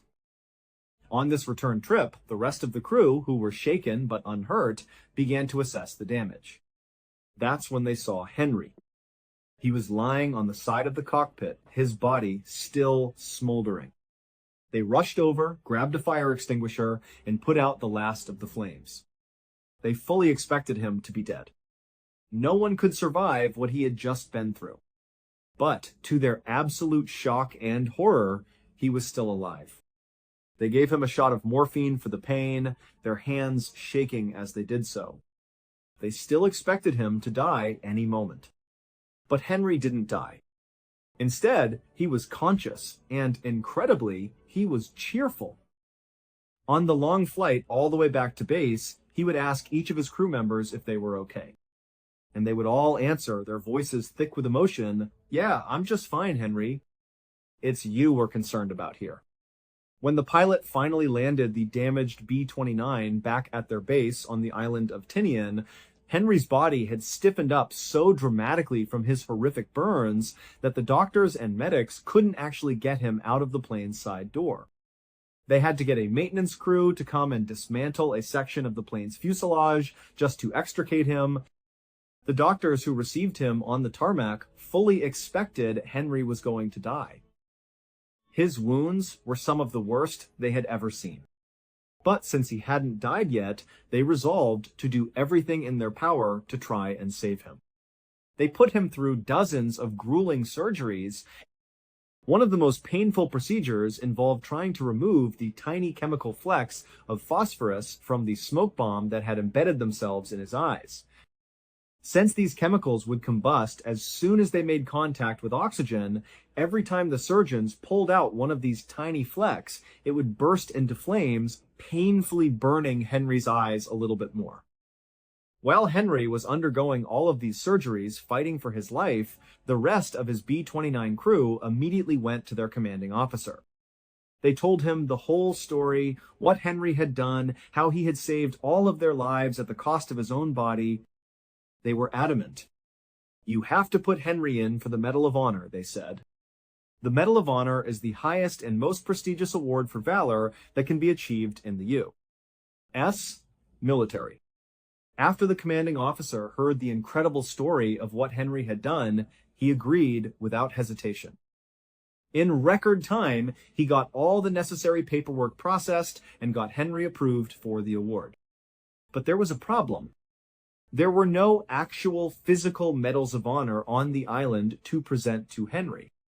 The officers and the rest of his crew were deeply worried that Henry would die before the actual medal could be shipped out to the island to be given to him. They felt it was critical for him to receive it while he was still alive. It turned out there was only one Medal of Honor on the entire island. It was a display model inside a glass case in a small military museum. So one of the officers from Henry's crew went to the museum, shattered the glass case, took the display medal, and rushed to the hospital. He went straight to Henry's bedside and put the medal around his neck. And after that, somehow, against all odds, Henry just didn't die. After dozens and dozens of more surgeries, Henry actually regained sight in one of his eyes, and he slowly regained the use of most of his body. He had survived the unsurvivable. Henry would later be asked in an interview what it was like to do the very heroic thing that he did. And he would say, with incredible understatement, "Well, I only moved the bomb 13 feet. But 13 feet feels like 13 miles when you're on fire." Henry would go on to be honorably discharged from the military. He returned home to Alabama, and he would spend the next 37 years of his life working closely with other burn victims, using his own incredible story to keep them positive and optimistic about their own recovery. He also went on to have a family, 4 children in total, one of whom became an Alabama state senator. In 2002, Henry Irwin died of natural causes. He was 80 years old, having lived a full and meaningful life for decades after an event that should have ended it in a fiery crash in the middle of the Pacific Ocean. Thank you so much for watching. Let me know what you thought of today's episode in the comments. And remember, we have a whole playlist of true crime episodes ready for you to binge right now. Until next time, see ya. Kenika Jenkins, who was 19 years old at the time, was getting ready to make plans to go out with her friends on the evening of Friday, the 8th of September, 2017. She was going to go out with her pals. It was the kind of night that seemed to be full with potential that had not yet been realized. The kind of night that many of us remember from when we were that age. An invitation to a birthday party had been made to Kenika and her 3 friends, and it was not any ordinary party of any type. Kenika and her friends have been invited to attend. The Crowne Plaza Chicago O'Hare Hotel, which had an aura of refinement and a touch of glitz, was the location of the event that was being conducted. They were all overjoyed and happy.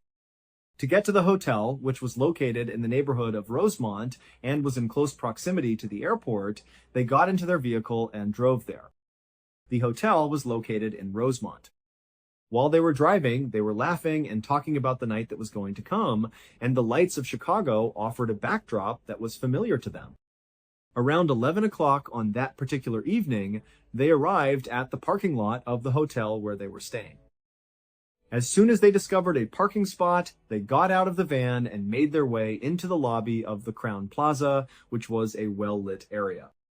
If we were to claim that the atmosphere was typical of a hotel that was filled on a Friday night, we would be understating the situation.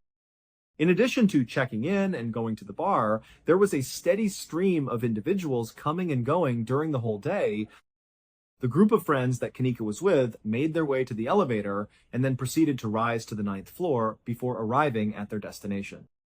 Room 926 was the location where the event was held. As soon as they opened the door to the room where they were staying, the celebration had already begun in full swing. There were a significant number of people, including friends and friends of friends, who were jammed into the small hotel room despite its limited space. At the same time that people were dancing and the music was playing at a loud volume, beverages were freely passed from one person to another. As they had anticipated, the setting was brimming with life and vitality, which was exactly what they had brought with them. Kenika and her friends joined in very quickly when the news broke. There was a whirlwind of music, laughter, and conversation, and the hours began to blend together and became less distinct as the conversation continued. When Kenika arrived at the party, she was drinking much like a large number of other individuals who were there. As the night went, it became increasingly apparent to a few of the other individuals who were attending the party that she was becoming quite intoxicated. This was the case since she was getting more and more drunk. At one point, when they attempted to give Kanika a hug, they discovered that she was so unsteady on her feet that she was unable to stand up on her own. Later on, a witness who was present at the moment provided this information to the detectives who were conducting the investigation. Another witness recalled seeing Kanika after some time had passed, and they both recalled seeing her. While the most of the people were standing up and dancing around in reaction to the music, Kanika was sitting on the edge of the bed, which was situated off to the side. Kanika was taking a seat on the edge of the bed. It appeared as though she lacked the stamina and coordination required to even stand up, let alone dance, based on the manner in which she held herself. The mere act of sitting there gave the impression that she was unable to deal with the quantity of alcohol that she had ingested. It has been a couple of hours since that earlier time. It was sometime about 3 o'clock in the morning when the event took place. The celebration was beginning to wind down when Kanika and the 3 friends that she had brought with her to the party came to the conclusion that it was time to call it a night and head back home, despite the fact that they had been celebrating for quite some time. After saying their goodbyes to one another, the 2 of them made their way through the bustling area and then exited onto the corridor on the 9th level, which was quite calm on that level. As the 4 of them made their way down the lengthy corridor in the direction of the elevators, the hotel's security cameras would eventually record them as they made their way down the corridor. After a long night out, they gave the impression of being any other group of young people that they could have been of any other age. All the way down to the ground floor where they exited the elevator, they were transported by the elevator, which brought them all the way down. Following their departure from the building, they entered the main lobby, which had grown noticeably less boisterous in comparison to the time when they had initially arrived. Just as they were beginning to make their way towards the main door, Kanika suddenly came to a complete and utter halt. She had the intention of heading out to the parking lot and locating their vehicle. At first, she was checking her pockets, and then she checked her handbag. She was getting ready to leave. When she gazed at her face, she gave off the impression of being confused. Nevertheless, she was devoid of the keys to her vehicle. In addition to that, she was unable to place her cell phone anywhere in the vicinity. She took the time to explain to her pals that she must have overlooked the people who were still present in the establishment. They were able to establish control of the situation, despite the fact that Kanika was substantially more intoxicated than her friends were at the time. When they shifted their attention to Kanika, it was clear that she was having trouble standing and keeping her head in an upright position. They told her to come to a stop and wait in this location. Ensure that you continue to be present in this very lobby. We will have to return to room 926 inches in order to find your stuff for you. We apologize for the inconvenience. At first glance, it seemed like a basic approach. The moment Kanika gave a little nod, her companions turned around and headed back in the direction of the elevators, leaving her to be by herself in the lobby. The group of her friends returned to the party room, which was situated on the 2nd story of the building. First, they spent a few minutes searching the disorganized room for her pocketbook, and then they finally found it. On the other hand, they were not successful in their exploration. Both her cell phone and one of her keys were discovered inside the house. It was clear that they had been successful in achieving their goals. After leaving the party for the 2nd time, they ultimately made their way back down to the lobby in order to meet up with Kanika.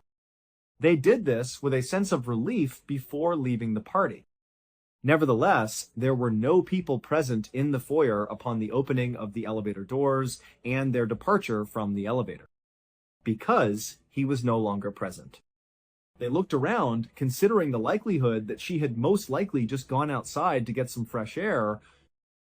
They were thinking about this possibility. Upon exiting the primary door, they proceeded to explore the surrounding region and take in their surroundings. It is not true, she was not there. Currently, it seemed as though they were not really concerned about the situation. After some consideration, they arrived at the conclusion that she must have become exhausted from waiting, and as a result, she ultimately chose to walk out to the car by herself. The 3 of them began going through the parking lot till they found their vehicle. This was done in order to locate their automobile. Nevertheless, Kanika was not there when they got at the area where they were waiting. In addition to the fact that she was not inside the vehicle, she was also not standing in any geographical vicinity to it. Suddenly, a glimmer of worry started to creep into my consciousness. I was concerned about something. The fact that their buddy was incredibly intoxicated, in addition to the fact that it was the middle of the night, left them completely confused about where she was. In addition, they were in possession of her phone, which meant that they were unable to even call her in order to inquire about her location. Teresa Martin, Kanika's mother, should be approached as the next logical step, according to the conclusion that they reached via their investigation. After taking out their phone, one of the pals called the number that had been provided to them from the list of available numbers. When Teresa picked up the phone in the middle of the night, she was immediately overtaken with a feeling of dread. This feeling occurred very quickly. As a result of the physical distance that separated them, the voice of the friend of her daughter who was on the other end of the line sounded peculiar. The events that had taken place were described in detail by them. They informed her that they had just left the party that was held at the Crowne Plaza after they had left the party. Because Kanika was unable to find either her phone or her keys, they had left her in the lobby so that she could go look for them. This was done so that she could go and find them. After returning to the ground, they were unable to locate her anywhere in the area.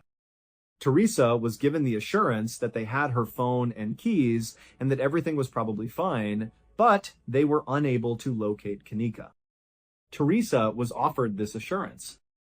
Teresa's thoughts seemed to be racing at a quick pace. It was a straightforward inquiry that she addressed to them. Were any of you drinking any alcohol? A little lull occurred in the conversation that was taking place on the other end of the line. Both of the friends gave off the impression of being anxious and guarded. The situation was minimized by them, and they replied something along the lines of, "Oh no, maybe a drink or two." They continued to go on and on about how certain they were that Kanika was doing well for herself. However, when it came to Teresa, her instincts as a mother were screaming that something was horribly, extremely wrong. She was concerned about her daughter. Despite the fact that it was 3:30 in the morning, her daughter had not been seen for a considerable amount of time, and her friends were completely unaware of her disappearance. The fact that she would be arriving to the hotel on her own was something that she shared with them. At some point in the future, she was going to recover her children. Teresa Martin came at the Crowne Plaza Hotel at a time that was quite close to 5 o'clock in the morning. The sun had not yet risen at that precise instant in time. She entered the tranquil lobby with the idea of locating Kanika, and she did it with a single, unwavering goal in mind. The first thing that she did was to go right to the front desk, and this was the first thing that she did. An explanation of the issue was provided by her to the manager who was on duty at the time. She shared with him the news that her daughter, Kanika Jenkins, had been present at a party that was situated on the 9th degree. It was stated by her that her companions had discovered her in this very same lobby the last time they saw her, but that she had disappeared since that time. Although Teresa made an effort to keep her calm, it is clear that she is in a desperate state of mind because of the tone of her voice. However, despite the fact that I am certain that she is doing well, we are unable to find her. Due to the fact that her friends have access to her phone, I am unable to get in touch with her. Would it be feasible for you to take a brief look at the footage that was captured by your security cameras in order to figure out where she went? We are unable to determine if she has left the hotel, or whether she is still present somewhere within the establishment, or whether she has departed the hotel. Viewing the video footage is all that is required of us at this time. It appeared as though the request, which was made by a mother who was experiencing fear, was reasonable. The personnel at the hotel, on the other hand, was completely and utterly unyielding in their refusal. She was advised by the management that they were unable to share her with the footage that was captured by the protection system. His point was that it was against the policy of the hotel to show a film to a guest who had not yet filed an official report with the police regarding a missing person. He believed that this was a violation of the hotel's policy. In spite of the fact that this is a widely accepted rationale, it is not necessarily legally required in the majority of situations. It is possible for a hotel to collaborate with other establishments in the event of an emergency situation in order to provide assistance in the search for a person who may be in danger. But this management was inflexible in their approach. No support was offered by him in any way. It was explained to Teresa by him that in order for her to watch the movie, she would first have to go and file a complaint for a missing person. Teresa was taken aback by the news. She was feeling more and more afraid with each passing minute, and she was becoming increasingly agitated. At the same time that time was running out, those individuals who were in a position to provide assistance to her continued to maintain their obstinate unwillingness to do so. Teresa, who was under the notion that she had no other choice, left the lobby of the hotel and stood outside in the chilly early morning hours. She was under the impression that she had no other options. After removing her own phone from her pocket, she dialed the number for the police department. In addition, she offered an additional explanation on the entire incident. In spite of the fact that the hotel had surveillance footage that could reveal the location of her child's whereabouts, they refused to show it to her without first receiving a complaint from the authorities. A search for her daughter was conducted at the motel. She repeatedly pleaded with the dispatcher to send an officer to this location in order to persuade them to show us the movie. Despite the fact that the officers were eager to listen to her, it seemed as though they did not share her sense of urgency over the matter. She requested, "Can you please send an officer down here?" When viewed from their perspective, it seemed as though this was a situation that occurred rather regularly.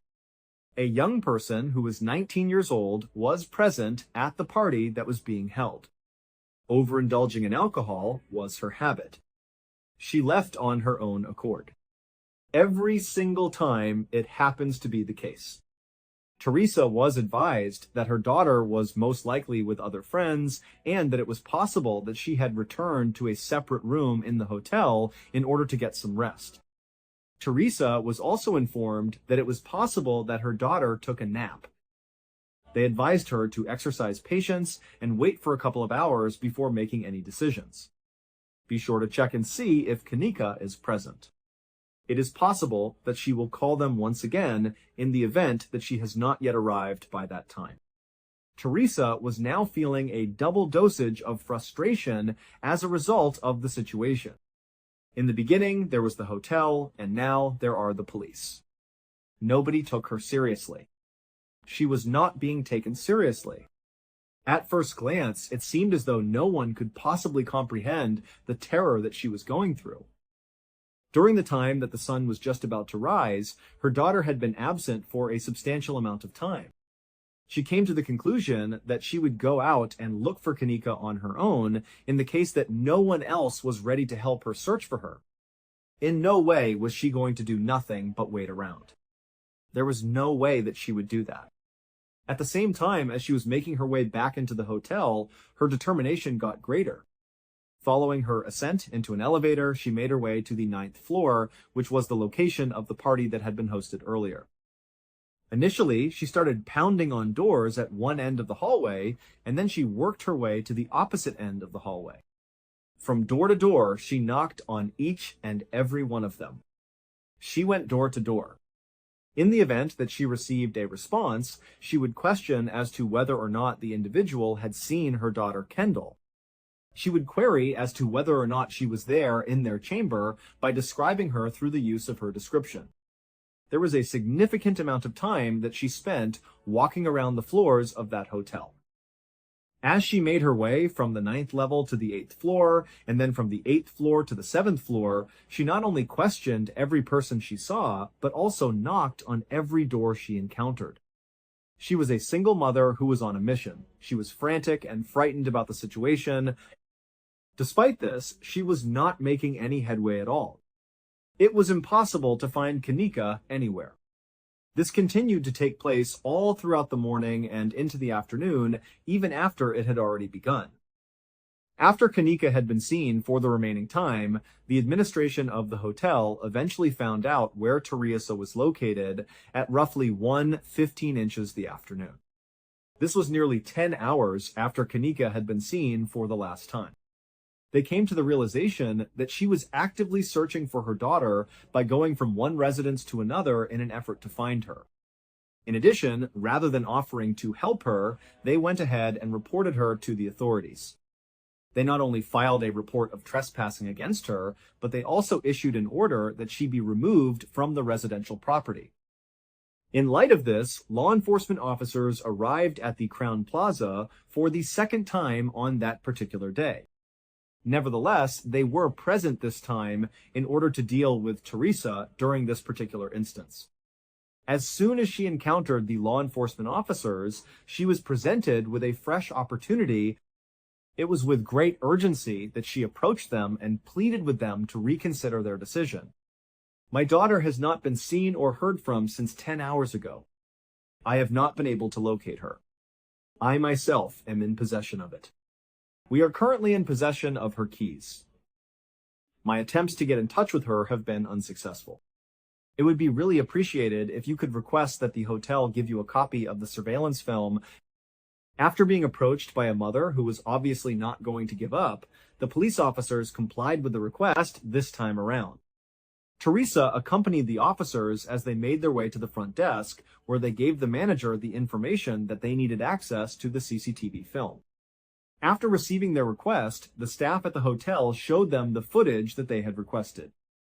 On the other hand, the only cameras that were shown to them were those that were situated in close proximity to the principal entrances of the hotel. The film was evaluated by both the law enforcement officers and the security personnel working at the hotel. It was during the late hours of the previous night that they were able to see Kanika making her way into the hotel with her friends. In spite of this, they never once saw her leave the area when they were going over the hours of tape. According to the information that we have, it does not appear that Kanika has left through any of the principal entrances. It seemed as though this was abundantly plenty for both the law enforcement and the motel establishment. After that, they switched their focus to Teresa and were on the verge of saying, well, there you have it. She is still present in a particular area of the hotel. They were under the impression that their task was complete. After seeing the movie that was shown to them, they were able to formulate a straightforward response to the question. There is no attempt made to seek information regarding the existence of additional cameras. Could you please confirm whether or not there is surveillance equipment installed in the basement, the service areas, and the corridors? The investigation had been completed at this point in time due to its conclusion. Following that, they conveyed to Teresa the news that they were no longer able to contribute to her assistance. Furthermore, due to the fact that the hotel had filed a complaint, she was no longer allowed to remain on the grounds with the goal of conducting a search. She was left with no other option but to leave, and the result was that her heart was broken in the process. Her hunt for answers was fruitless, and at this time she was unable to even look for her child on her own. She was at a loss for explanations. Teresa and her family were unable to see through the haze that was the remaining hours of the day, and they were filled with the most terrible suffering. It was impossible for them to assist. It was quite difficult for them to find Kanika within that hotel, despite the fact that she was most certainly located somewhere within the establishment. The initial idea that she had simply drifted out with friends or gone to another room grew less and less plausible with each passing hour. This was because she had been out for a longer period of time. Due to the fact that she had been absent for a considerable amount of time, this was the result. Both her phone and her keys were out of her possession. Her lack of communication with anyone was a problem. Despite the fact that her mother had spent a number of hours doing a comprehensive search of the public floors of the hotel, she had not been successful in locating her daughter. The passage of time itself was the one little detail that destroyed the idea, and it was the one thing that utterly demolished the core drunk teenager will turn up theory. Extremely long periods of time had already elapsed. Something was wrong with the circumstance. A nagging feeling that had started in the middle of the night had now turned into a full-blown certainty for her family that Kanika was in extremely precarious circumstances. This realization came about as a result of all that had happened. Late that night, after what seemed like an eternity, someone or something shifted. 10 o'clock is the hour of the night. The Rosemont Police Department made the decision to go to the hotel and review the security footage once more on Saturday, 17 hours after Kanika had vanished without a trace. When they examined the material this time, they did it with a greater degree of caution. A number of factors may have contributed to this decision, including the realization that this was not a typical incident of a missing individual or the pressure that was exerted by the family. In this particular instance, they did not only look at the cameras that were covering the exits, they also looked at other cameras. They started looking through film from a number of different areas within the hotel where Kanika was staying in an effort to piece together a timeline of the activities that Kanika was known to have participated in before moving on. That was the period when they were successful in locating her. Through the use of a webcam feed that was recorded in the early hours of the morning, they were able to observe Kanika. The timestamp on the video indicated that it was 3:20 inches the morning immediately after her friends had left her in the lobby. This occurred just a short while after they had abandoned her. While Kanika was wandering about the motel, it was clear from the footage that she was completely by herself. There is little doubt that she was experiencing a severe case of disorientation. After exiting the main lobby area, she went in the direction of a staircase that led down rather than moving towards the exit or back to the guest elevators. She ultimately chose to take the stairway.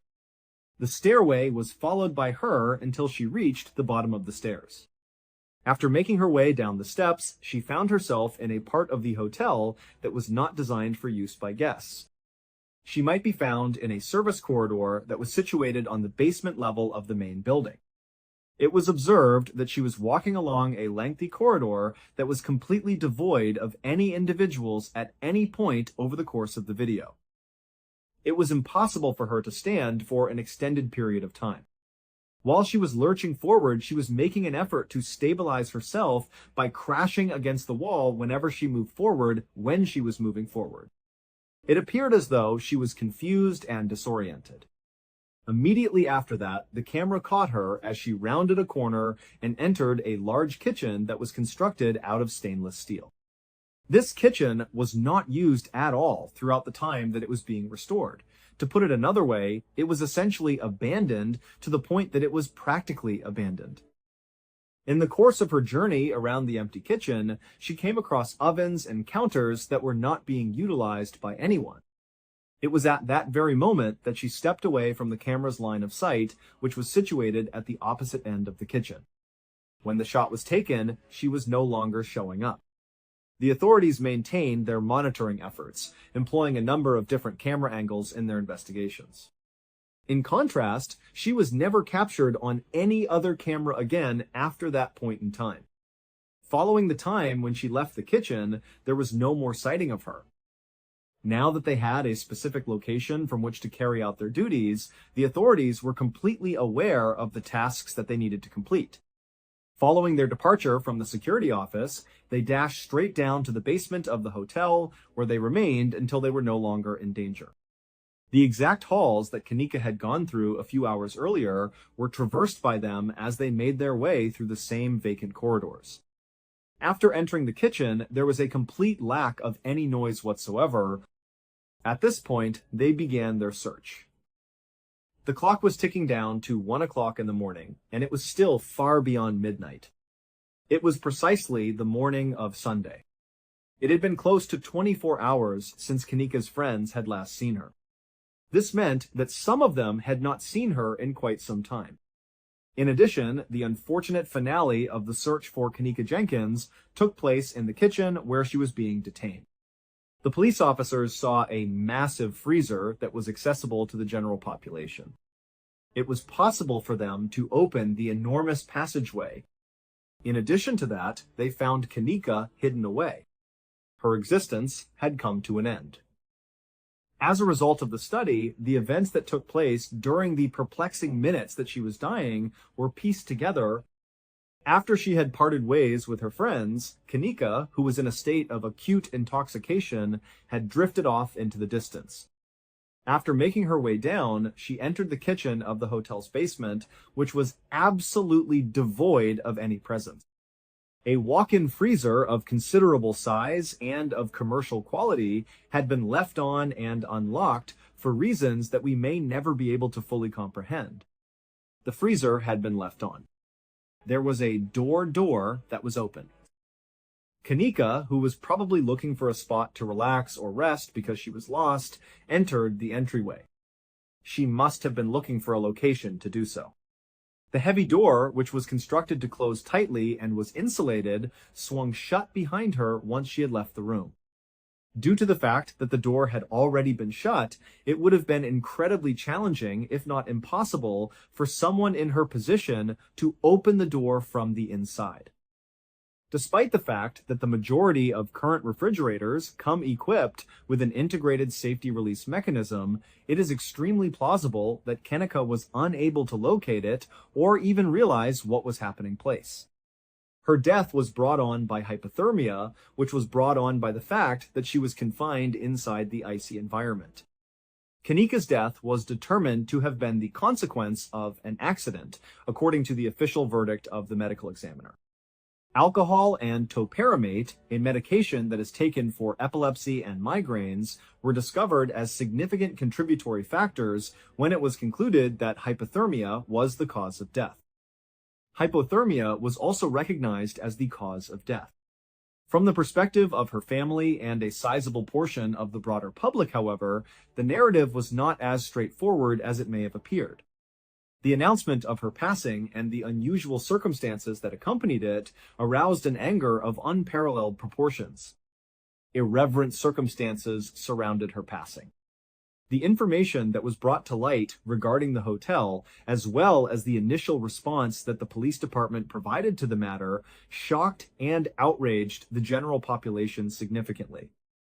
Internet sleuths and concerned individuals began investigating every piece of evidence that was available, and when the conspiracy theories involving the alleged foul play were initially published, they began to spread like wildfire throughout the internet. In the eyes of the general public, the concept that a young woman could accidentally find herself confined inside a freezer in a major hotel was just incomprehensible. Nevertheless, in spite of all the rumors and speculation, the investigators could not discover any evidence to suggest that anyone else was contributing to her passing after they conducted their investigation.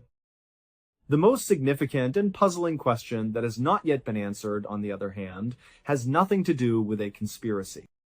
Time is the major concern in this scenario.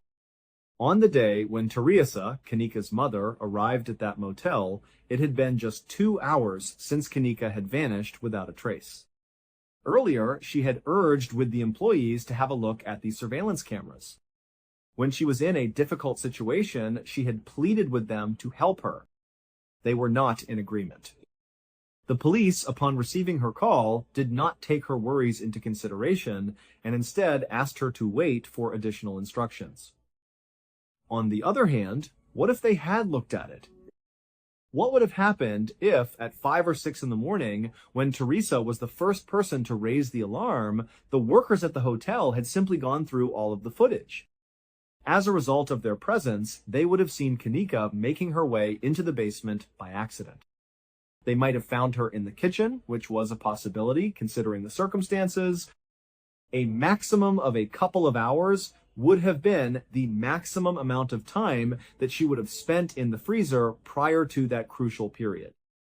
Not only is it a conceivable that she would have been alive all along, but it is also a chance that she would have been alive if she had in fact been alive. Tragically, not only is it a tragedy that Kanika Jenkins lost away, but it is also a tragedy that she could have been prevented from passing away to such a big degree. There was a window of opportunity when a rescue could have been performed. Nevertheless, that window of opportunity was allowed to close. The string of failures, which included the hotel's refusal to comply and the police's initial lack of urgency, were the reasons why there was a window of chance. Almost immediately after the occurrence, Teresa Martin filed a lawsuit against the Crowne Plaza Hotel, the security company that was employed by the hotel, and the restaurant that was leasing the cooking space. Many millions of dollars were the subject of the complaint that was filed. It was alleged in the complaint that they were careless in the sense that they did not adequately lock a potentially hazardous place, which was the walk-in freezer.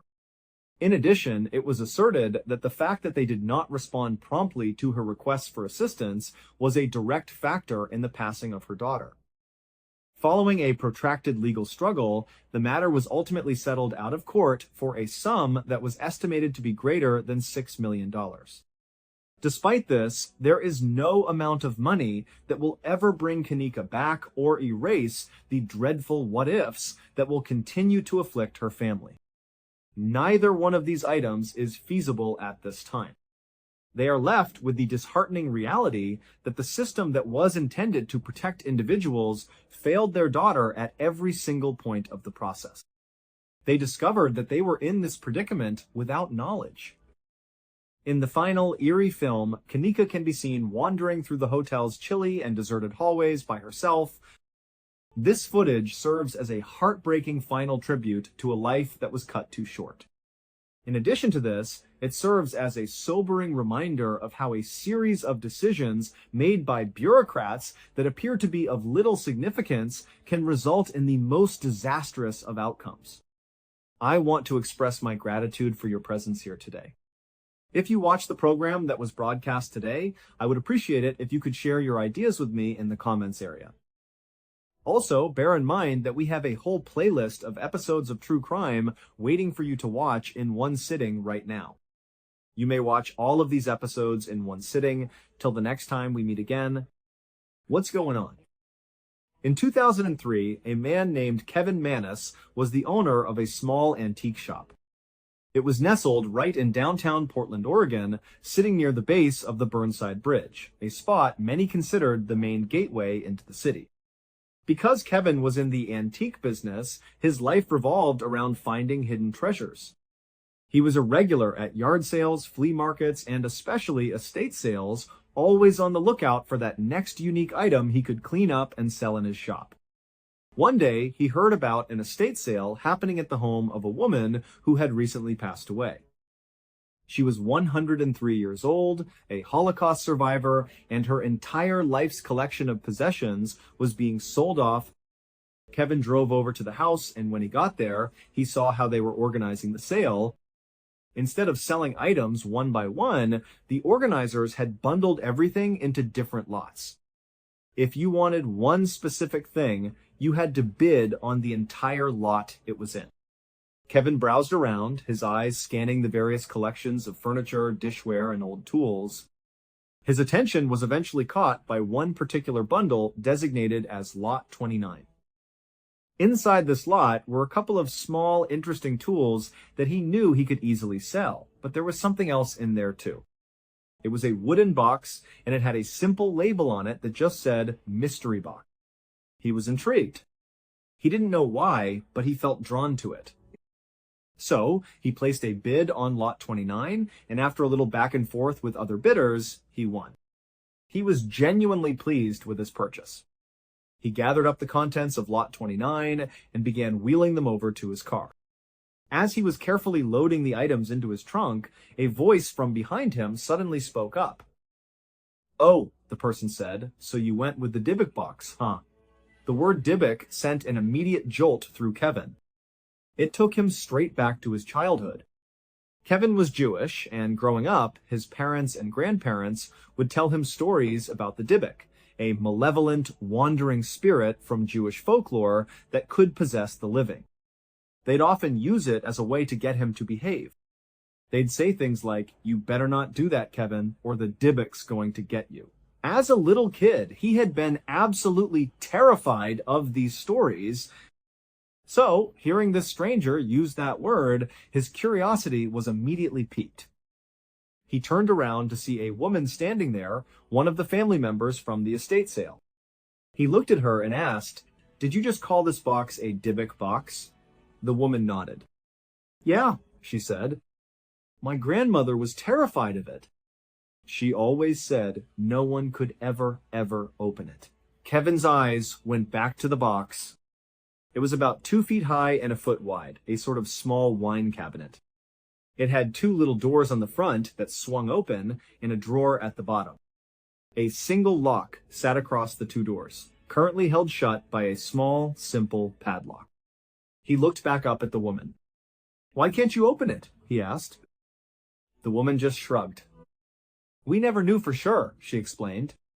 But our grandmother would get this look on her face, this look of real fear, every time we even said the word Dybbuk. It was weird enough that we just learned not to ask any questions. We all just stayed away from her Dybbuk box. Kevin agreed that it was definitely a weird story. He finished loading his car, shut the trunk, said a quick goodbye to the woman, and then got in his car to drive away. At that moment, he wasn't really thinking the box was anything sinister. He figured it was just some random chest that a family had built a strange story around. He drove back to his antique shop and started the process of unloading all the things he'd bought at the auction. He brought the items inside one by one and carried them downstairs to the basement. The main floor of his shop was the showroom, where everything was polished and displayed for customers. The basement, on the other hand, was his workshop and warehouse. It was a much bigger space filled with long rows of industrial shelving and a large workstation where he would clean, repair, and price his new acquisitions before bringing them upstairs. He carried the Dybbuk box down and set it on a back table. His plan was to just leave it there for a while and go back upstairs to open the shop for the day. But as he turned to leave, he suddenly felt a very strong wave of curiosity. He found himself really wanting to open the box. He walked back over to it and gave a little tug on the front doors. He didn't want to damage the wood, but he could tell the padlock was relatively new and wasn't going to just pop off. He didn't have the key, and he didn't have any bolt cutters handy. So he grabbed a screwdriver from his workbench. He carefully wedged the tip of it underneath the metal hasp that was screwed into the wood of the door. He slowly and gently pried it upwards, bending the metal until the screws popped out of the wood. As soon as the hasp was free, the 2 doors swung open on their own. And at the exact same moment, the drawer on the bottom slid open. There was some kind of simple mechanical device inside that linked the doors to the drawer. Kevin remembered thinking how surprisingly clever it was for such an old, crummy-looking wine cabinet to have a mechanism like that still in perfect working order. He peered inside. The contents were strange, but not exactly scary. There were 2 pennies from the 1920s, a single used candle, 2 small locks of human hair tied with string, a small granite tombstone carving that had the word Shalom engraved on it, and a small tarnished wine goblet. That was it. Kevin looked at the collection of items and immediately thought to himself that this was just some older woman's personal keepsake box. These things probably had immense sentimental value to her, but to him, they were basically worthless. He shut the doors, pushed the box to the side of the desk, and walked back upstairs, not giving it another thought. Kevin had one employee who helped him run the shop. Her name was Jane. She was a younger woman, but she was an incredible salesperson, and Kevin trusted her completely. The day after he had brought the Dybbuk box into the shop and left it in the basement, Kevin had to run out to do some errands. He left Jane in charge of the store. After Kevin left, Jane locked the front door behind him. It was still before their official opening time, and she needed to go downstairs to grab a few items she wanted to bring up to the main floor to sell that day. With the front door locked, she knew for a fact that she was the only person inside the entire building. She walked to the back and headed down the old wooden steps into the basement. The basement was a huge, sprawling room filled with tall industrial shelves that ran the entire length of the space. The lighting down there was never very good. It came from a few long fluorescent tube lights that, even at their best, only cast a subtle, weak yellow glow on everything. They weren't very bright, and changing the bulbs was a real pain. You had to set up a ladder between the aisles, but the lights weren't perfectly aligned, so you always had to reach way over the shelving, risking knocking over fragile, expensive antiques. Because of this, Kevin and Jane often waited until they were down to just one or two flickering, dying lights before they finally admitted they had to go up there and replace some of the bulbs. On this particular day, they were down to about 2 or 3 working lights, so the basement was even dimmer and gloomier than usual. It felt like something out of a horror movie, Jane walking alone into this dingy, poorly lit space. Once she reached the bottom of the stairs, she walked to the far end of the room, to a corner a good distance away from the back table where Kevin had left the Dybbuk box. She was looking for some specific items on a shelf when, all of a sudden, she stopped. She couldn't shake the distinct and unsettling feeling that someone was watching her. Now, Jane was down in this basement all the time. She had been down there when it was well lit and when it was dark, when Kevin was with her and when she was alone. This was a familiar space for her, and she had never, not once, had this feeling before. There was no other way into the basement except for the stairs she had just come down. She had locked the front door of the shop herself. She hadn't heard a single sound. There was no logical explanation for where this feeling was coming from, but it was powerful and she couldn't shake it. As she stood there, looking around nervously, starting to feel a bit paranoid, the phone rang. They had an old landline phone on a table right at the base of the stairs. The sudden, loud ringing made her jump, and it kind of snapped her back to reality.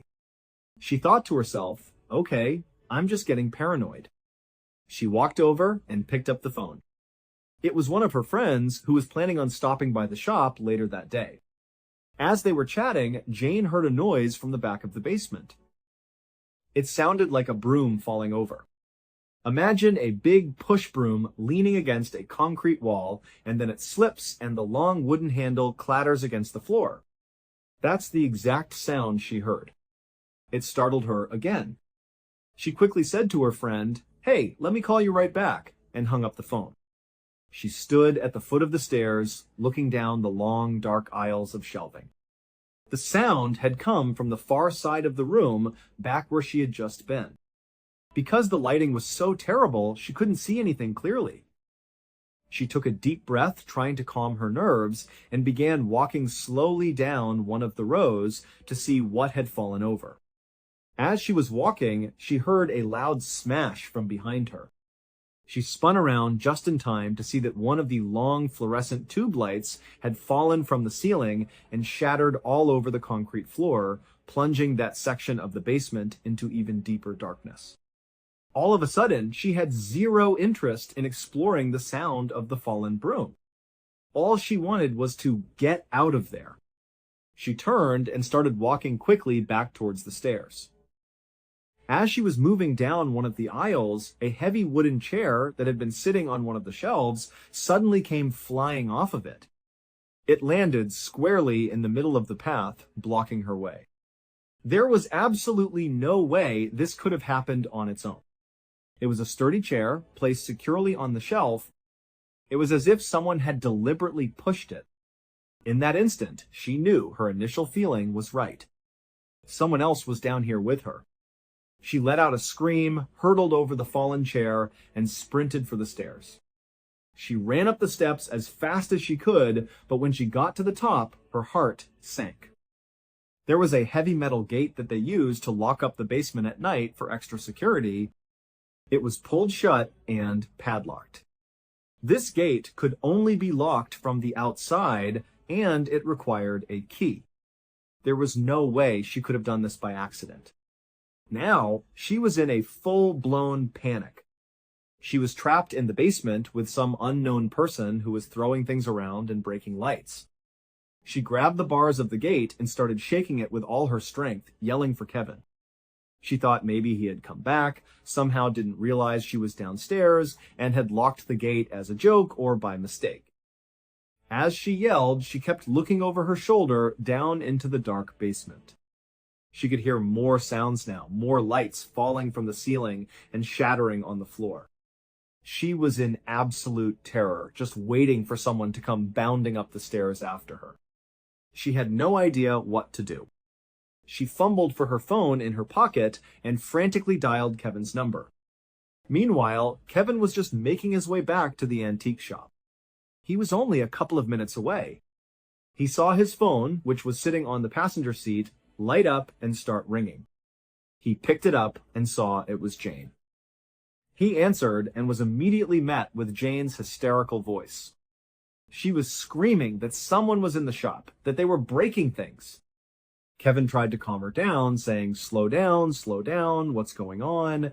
All he could hear in the background was the distinct and chaotic sound of glass shattering and other heavy things falling and breaking. He said, "Wait, what's happening? Are you okay, Jane? Where are you?" He heard her yell back, "Someone's in the basement!" He immediately told her, "Where are you?" And she screamed, "I'm in the basement!" His heart dropped. "Get out of the basement!" he yelled. "Call the police!" But as he was trying to tell her what to do, the phone line went dead. Kevin was only about a block away from his shop at this point. He floored it. He sped to the shop and parked haphazardly outside. His mind was racing. What was he about to walk into? Was there an active burglary happening? Was Jane being held hostage? Were the police already there? All he knew was that he had to get inside to help Jane. He ran to the front door and found it was still locked. He fumbled with his keys, unlocked the door, and burst inside. The shop was silent. He looked around the main floor. There was no damage, nothing was out of place. He yelled out for Jane, but there was no answer. He started walking tentatively through the store, heading towards the back where the door to the basement was. He got to the metal gate at the top of the stairs, the same one Jane had found locked. He looked at it, and it was still shut and padlocked. Jane was nowhere to be seen on the main floor. He was confused. He thought, "I didn't lock that door. I'm the only one with a key for that lock. How is it locked right now? Does Jane have a key I don't know about? Why would she lock it? Does that mean she's up here somewhere?" He called out again, "Jane, come out! Did you lock this door?" But the first floor was very small, and it was clear she wasn't there. He realized she had to still be downstairs. So he took out his key, unlocked the gate, and swung it open. He started walking down the steps, moving very cautiously because he still had no idea what he was walking into. He flicked the light switch, but the lights in the basement didn't turn on. As he rounded the bottom of the stairs, where he could finally see into the main part of the basement, he saw Jane. She was sitting in a chair right next to the table where the phone was. She was just sitting there, completely still, with a stunned, blank expression on her face. He rushed over to her. "Jane," he said, "what happened down here?" He glanced out at the rows of shelves and saw the mess. Furniture was knocked over, and there was broken glass from the light fixtures all over the floor. He looked back at Jane, but she was showing no reaction at all. She just looked like she was in shock. He tried again. "Come on, you have to tell me what happened down here." Jane finally looked at him and spoke in a quiet voice. "I don't know," she said. "I don't know how to explain what happened. I was just walking down the row, and then I felt like someone was watching me. And then things started falling off the ceiling and off the shelves. I've never seen anything like it before." At this point, Kevin's own adrenaline was pumping. He had come charging in, thinking he was going to have to save Jane from an intruder. But as far as he could tell, there was no one else there. It was just Jane. He decided he needed to search the basement himself. He grabbed a heavy flashlight and started walking methodically up and down the aisles. All he found was a bunch of broken glass and some furniture and other items that had been knocked off the shelves. But there was no one else down there. And there was no other way in or out besides the stairs. After he was absolutely certain that they were alone, Kevin turned back to Jane. He said in later interviews that he feels horrible about what he did next, but at the time, his mind was trying to find a logical explanation. He was thinking, it had to have been Jane. Who else could have done this? I don't know why she would do it, but there's no one else here. He looked at her and said, Jane, did you do this? That's when Jane's shock finally broke. It was replaced by pure anger. She looked at him with disbelief and just said, F you, Kevin. And with that, she got up, walked past him, went up the stairs, and left.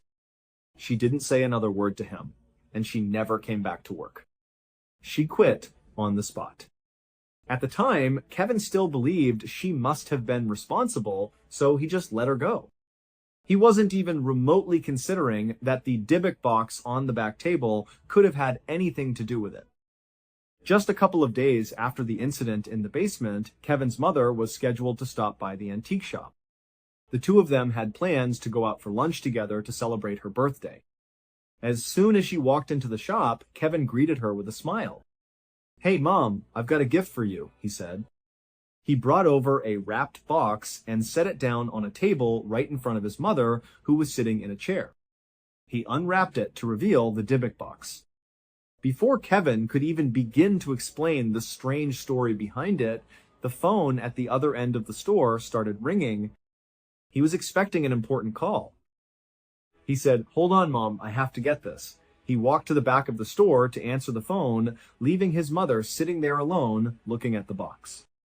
While Kevin was on the phone, his mother, intrigued by the unusual gift, reached out and opened the doors of the Dybbuk box. She would later say that as soon as she opened it, she was hit with an unbelievable and overwhelming sense of dread. She felt like she had to sit down. She just stared at the contents of the box, feeling like she couldn't look away. And then, all of a sudden, she suffered a massive stroke. She keeled over in her chair, unable to move, unable to talk. Kevin saw what was happening from across the room. He slammed the phone down and ran over to her, yelling, Mom! What's going on? He immediately called 911. As the paramedics were working on her, she would later recall that while she was in that paralyzed state, unable to speak or move, the only thing she wanted to communicate was that her son had to get rid of that box. She didn't know why, but she had an absolute certainty that the box was somehow responsible for her stroke. The only thing she could control was the movement of her eyes. So, as her son stood beside her, filled with panic, she found herself looking at the Dybbuk box, then looking away. Looking at the box, then looking away. She was desperately hoping that he would see her eyes, understand it was a signal, and make the connection that the box was a bad thing. Kevin did notice his mom flicking her eyes towards the Dybbuk box, but in the heat of the moment, he was far more concerned about her health. It wasn't until much later that day, after she had been taken to the hospital and he knew she was stable and going to be okay, that he replayed the scene in his head. He remembered the look of pure terror in his mom's eyes, and he realized she had been looking at the Dybbuk box as if it was the source of her fear, not the stroke itself. That's when Kevin started to think that something was seriously wrong with this box. Either it was an object of incredibly bad luck, or there was some truth to the old woman's warning that you should never, ever open it. Either way, he didn't want to take any more chances. Since he had brought this thing into his life, his best employee had a terrifying breakdown in his basement, and now his mother had suffered a stroke right in front of it. He decided he had to get rid of it. Kevin put the Dybbuk box at the very front of his antique store and put a price tag on it. Very quickly, a young couple came into the store, saw it, and bought it. Kevin felt a huge wave of relief. He thought, thank goodness, that bad luck charm, whatever's going on with that thing, is finally gone and out of my life. But just a couple of days later, he was working in the back of the shop when he heard the front door open and then shut. He walked out to the main floor, expecting to see a customer, but instead, he saw the Dybbuk box sitting on the floor right inside the entrance. Someone must have just dropped it off and left. He walked up to it and saw a piece of paper had been taped to the top. There was writing on it. All it said was, "This has an odd darkness about it." This really freaked Kevin out. It was one thing for him to have his own strange experiences, but now it was like other people were independently confirming that something was deeply wrong with this box. Kevin did not want the Dybbuk box in his store for another second. He carried it out to his car, drove it back to his house, and put it in his personal storage locker. He locked it up tight and then went back to work for the rest of the day. That night, when he went home, he went to bed and had the most vivid and terrifying dream of his life. In the dream, he was walking through a beautiful, sunny courtyard. He was holding the hand of a woman who he knew was his friend. He felt safe and trusted this person completely. It was a very positive, happy dream. But as they were walking, the woman suddenly started to pull away from him. He felt his feet become anchored to the ground. He couldn't move. He was losing his grip on her hand as she kept moving further and further away until finally her hand slipped out of his and she disappeared into a corner of the courtyard that was shrouded in total darkness. He stood there, unable to move, just staring into the darkness, waiting for his friend to come back out. As he was looking, he saw the figure of an old woman slowly walking out of the shadows. Her head was down, and she was a good distance away. She just kept walking closer and closer to him. When she was about 5 or 6 feet away, she slowly raised her head. Her entire face was rotting. The skin was literally falling off her skull like she was a walking corpse. She raised her gnarled hands up in front of her, and then she lunged at him. She grabbed his face and began pulling off pieces of his skin until he suddenly woke up, screaming. Kevin had to sit up in bed for a long time just to compose himself. He was so shaken from the dream. He eventually got up and went into the bathroom to get a drink of water. As he walked past the mirror, he glanced at his reflection and noticed something strange. There were dark marks on his shoulders and arms that he knew were not there before he went to sleep. They looked like deep, fresh bruises. He stared at them thinking, "No way. That has nothing to do with the dream. It's just a coincidence that the woman in the dream was grabbing me in these exact spots." He tried to write it off and went back to bed. But as soon as he fell asleep, he had the exact same dream again. He woke up a second time, breathing heavily, covered in a cold sweat from the same terrifying nightmare. He went back into the bathroom, and what he saw this time made his stomach turn. His entire back was now covered in bruises. He had bruises all over his back, all over his arms, and there were fresh red marks on his neck. Now, there was no doubt in his mind. He felt it had to be the Dybbuk box. The box was in his storage unit just outside, and it couldn't be a coincidence that he was suddenly having these horrific, physically manifesting nightmares. Kevin was done. He was completely done with the Dybbuk box. Instead of going back to bed, he went straight to his computer, logged onto eBay, and listed the Dybbuk box for sale. That very night, 2 college kids named Sam and Brian, who lived in Missouri, bought it. Kevin could not have been happier to package that thing up and ship it as far away from him as possible. Sam and Brian had seen the ad for the Dybbuk box on eBay. At first, it didn't seem like anything special, but then they read the very detailed description Kevin had written. He had listed all the strange and terrible things that had happened to him since he had acquired it. Kevin's angle was clearly to advertise it to people who were interested in the paranormal, and Sam and Brian were exactly that demographic. They were actively looking for items online that were supposedly haunted because they wanted to see for themselves if ghosts and paranormal phenomena were real. They were eager to buy the Dybbuk box and put it to the test. About 3 weeks later, the package finally arrived at their apartment in Missouri. Brian was still out at class, but Sam was home. He excitedly received the package, brought it into their kitchen, and carefully unpacked it. He set the box on the kitchen table. Just a few minutes later, Brian came home. Brian would say in later interviews that the moment he walked in the front door, the entire apartment smelled like someone had peed everywhere. It was a strong, foul smell of urine. He walked around, trying to figure out what had happened, where the terrible smell was coming from. He walked into the kitchen, where the smell was the strongest, and there was Sam standing proudly next to this old, creepy-looking chest, which was, of course, the Dybbuk box. Brian realized immediately that the box was the source of the smell.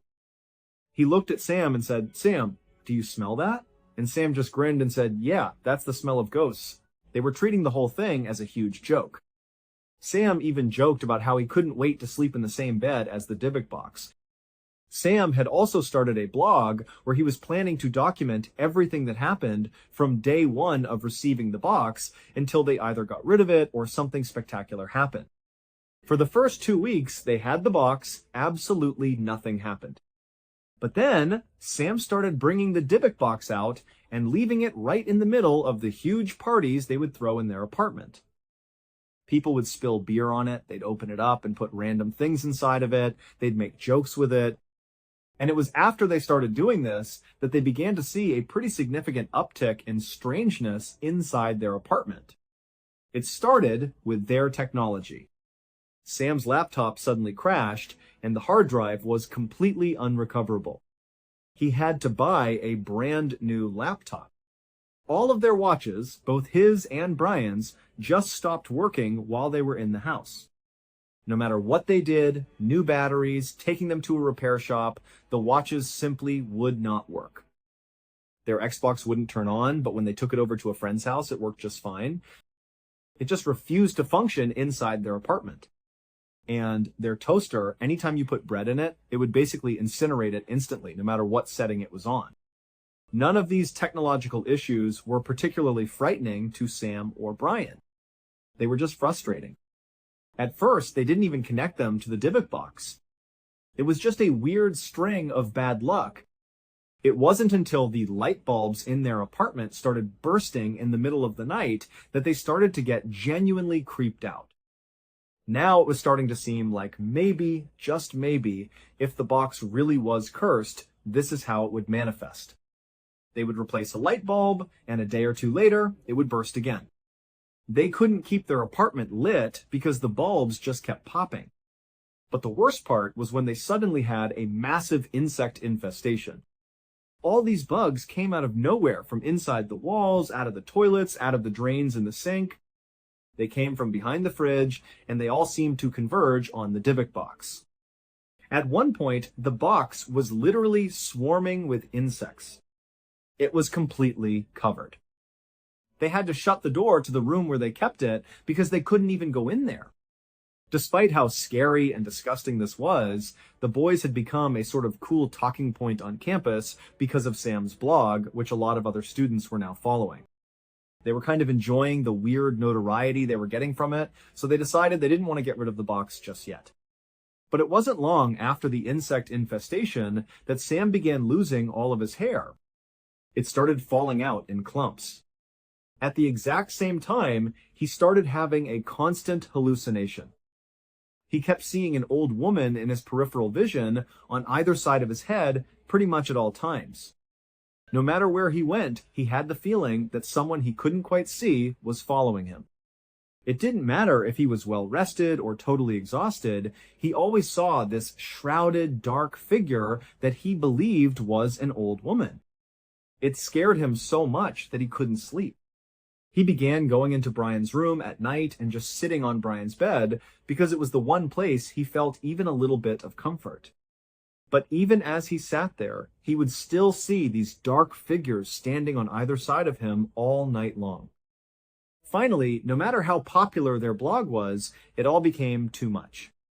They decided they had to get rid of the Dybbuk box. They put it back on eBay, and it sold very quickly to a guy named Jason. Jason was a museum director at another university in Missouri. He had actually been following along with Sam's blog and was very interested in the whole story. When he saw it was listed for sale, he jumped at the chance to buy it. The boys eagerly shipped off the Dybbuk box, relieved to be rid of it. Jason received the package in the middle of a workday. He put the package in his truck and went back upstairs to his office to finish his day. Later that evening, after everyone else had left the building, he went back down to his truck, got the package, and brought it up to his office. He put it on his desk and cut open the packaging. Jason decided he wanted to evaluate the Dybbuk box the same way he would evaluate any other antique or artifact that was being considered for the museum he directed. He approached it with a scientific and skeptical mindset. He started by taking a whole series of photographs documenting every side of the box. Then he got out a blacklight and began scanning the outside of it.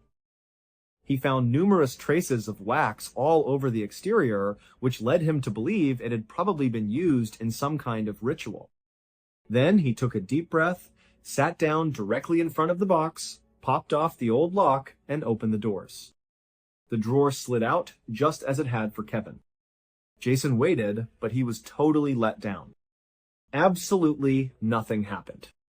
A part of him, despite his skepticism, thought that if this thing really was haunted, the moment he opened it, the haunting would begin. But there was nothing. No strange feelings, no weird sounds, nothing. He was pretty disappointed. After staring at the pennies, the shalom stone, and the locks of hair for a while, he concluded that he had gotten his hopes up for nothing. It was clearly a hoax. It was just a random old chest with a spooky story attached to it. He closed it up and put it on another desk in the office, one that he didn't work at. He figured it would just be a good talking point and a weird showpiece to tell his colleagues about. The next day, his colleagues came in and he explained the whole story of the Dybbuk box. He told them about its history, how it was supposed to be haunted, how it supposedly made people sick and caused strokes, how insects were known to swarm it. His colleagues thought it was a cool, creepy story, but they didn't think much of it either. That is, until all of the electronics inside their shared office started to fail. Their computers started crashing one by one. The IT department came up multiple times, and they were completely baffled. They told them they didn't know why it was happening, but the data was unrecoverable. Then the light bulbs in their office ceiling started going out constantly, to the point where they had to go out and buy a huge bulk pack of extra bulbs just to keep the room lit, something they had never had to do before. And then, finally, all of Jason's coworkers who shared that office space got sick all at the same time. And they all blamed the Dybbuk box. They came to Jason and said, "You know what? We were all fine until that thing came in here. Now our computers don't work, the lights don't work, and we're all sick. Get rid of it, Jason." So, that day after work, Jason took the Dybbuk box, put it in the back of his truck, which had a cover over the bed, and secured it. He drove home, but he didn't want to bring it inside his house. It just felt weird to bring a potentially cursed object, one that his coworkers had just forced him to remove from their office because it was making them sick, into his family home. He thought, okay, I'll just leave it in my truck overnight, and I'll figure out what I'm going to do with it tomorrow. He went inside, said hello to his family, and before long, it was time for bed. Jason went to sleep. To understand what happened next to Jason, you need to understand the layout of his house. When you opened the front door and walked inside, there was a staircase on your left that went up to the second floor. If you walked up that staircase, at the top, a bathroom was straight ahead. If you took a left and walked down the hall for a few feet, you came to the master suite where Jason and his wife slept. As you walked through the door to their bedroom, on the left-hand wall, there was a big bay window that looked out onto the street. There was a bright street light right outside that window, and it projected a very strong orangey yellow light into their room at night. On the other side of the room was their bed. The bed was positioned so that the foot of it pointed towards that window, and the head of the bed was against the opposite wall. Jason slept on the left side of the bed, the side furthest into the room. That night, Jason went to bed and fell asleep. But just a couple of hours later, he woke up suddenly. He was paralyzed. He couldn't move his body at all. He could only move his eyes. He was lying flat on his back, and the orange glow from the streetlight filled the entire room. He was lying there, trying desperately to move his hands, to move his legs, but he couldn't. As he was struggling, he started to hear footsteps out on the stairs. They were distinctive sounds, slow, heavy, plodding steps coming all the way up to the second floor. Jason was lying there, his eyes darting towards the open door of his bedroom, which gave him a partial view of the second floor landing. He was waiting, his heart pounding, to see who had come up the stairs. Then, out of the corner of his eye, he saw a dark figure begin to walk into his room. His heart started racing even faster. He could tell it was definitely not someone he knew. It looked like an older woman with a shawl over her head, and her head was tucked down so he couldn't see her face. Because of the bright orange light coming in from the window, he could tell that this was a real, solid figure standing right there. This was not his imagination. The woman began shuffling her way across the foot of the bed. When she reached the foot of the bed, right in Jason's line of sight, she turned and looked directly at him. Then she ran around the corner of the bed, leaned over him, took her fingers, and drove them into his eyes. Jason felt it was real, and he started screaming in pain. And then he woke up. His wife was grabbing him, shaking him. Jason, what's wrong?" she was saying. He was disoriented. "What's going on?" he asked. She said, "Honey, it's just a bad dream." "You're fine." He was completely shaken up. His heart was still hammering in his chest from the nightmare. He was thinking to himself, that felt so real. He was touching his eyes. He couldn't believe that it was just a dream. It was the most vivid dream he had ever had in his entire life. Eventually, he managed to calm down and go back to sleep. The next morning, when he got up, he went into the bathroom, and when he looked in the mirror, he was horrified. His eyes were completely red all around the outside, and the whites of his eyes were filled with blood. They looked horrible, like he was having a terrible allergic reaction, or like someone had punched him, or maybe even gouged his eyes, just like in the dream. His wife came into the bathroom and gasped. "What happened to you?" she asked. He just looked at his reflection and said, "Oh my God, I have no idea." It was around this time that Jason began to seriously think that the Dybbuk box might just be cursed. The two previous owners had both mentioned in their eBay descriptions that horrible, vivid dreams, including physical manifestations, were a part of owning the box. Jason considered just throwing the thing in a dumpster somewhere, but then he worried that he would just be passing on this curse to some other unsuspecting person. He decided he would give it one more day and do some proper research about how to handle an object like this. That night, when Jason came back from work, he left the Dybbuk box in his truck again, still covered up in his driveway. He went inside, had dinner with his family, and later he was sitting in the living room watching television with his son. As they were quietly watching TV, Jason heard his son say, "Hey, Dad, who is that?" He looked over at his son, who was pointing at something behind him.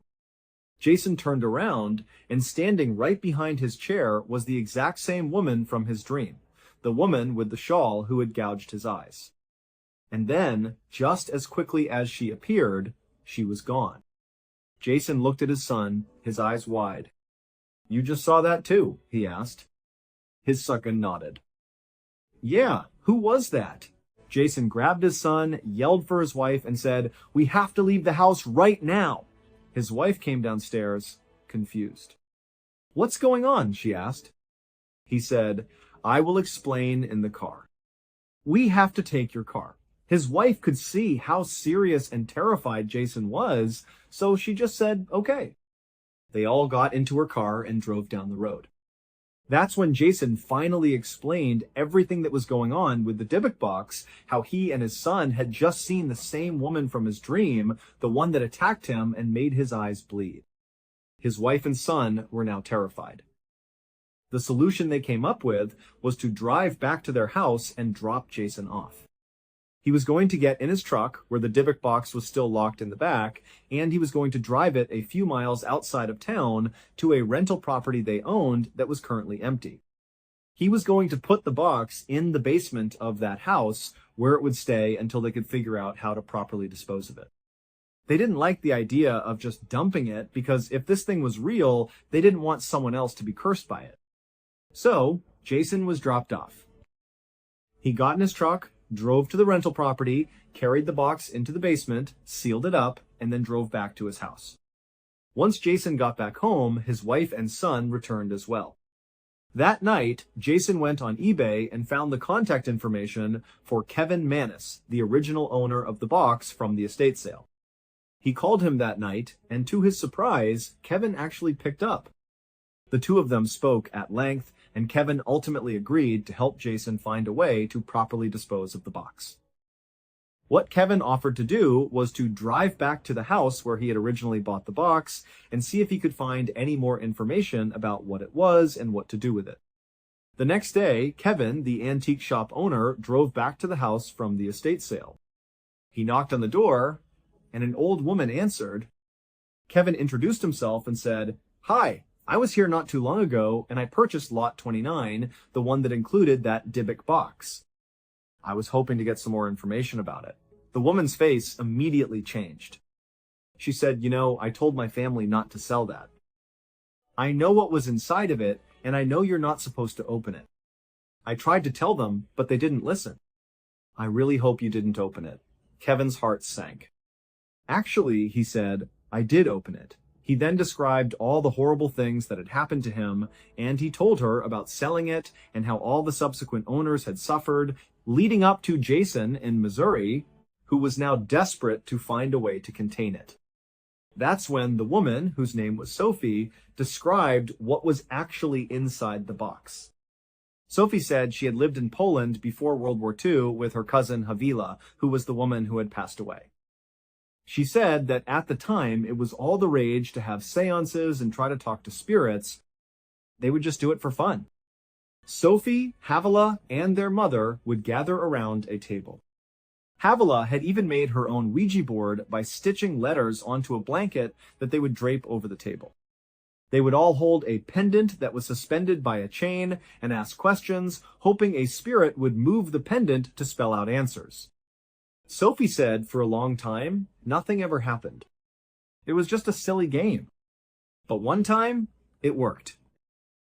The chain suddenly went rigid in their hands, and the pendant started swinging wildly, pointing to the letters over and over, spelling out the words, "Release me. Release me. Release me." Sophie said at first they were just shocked and didn't believe it.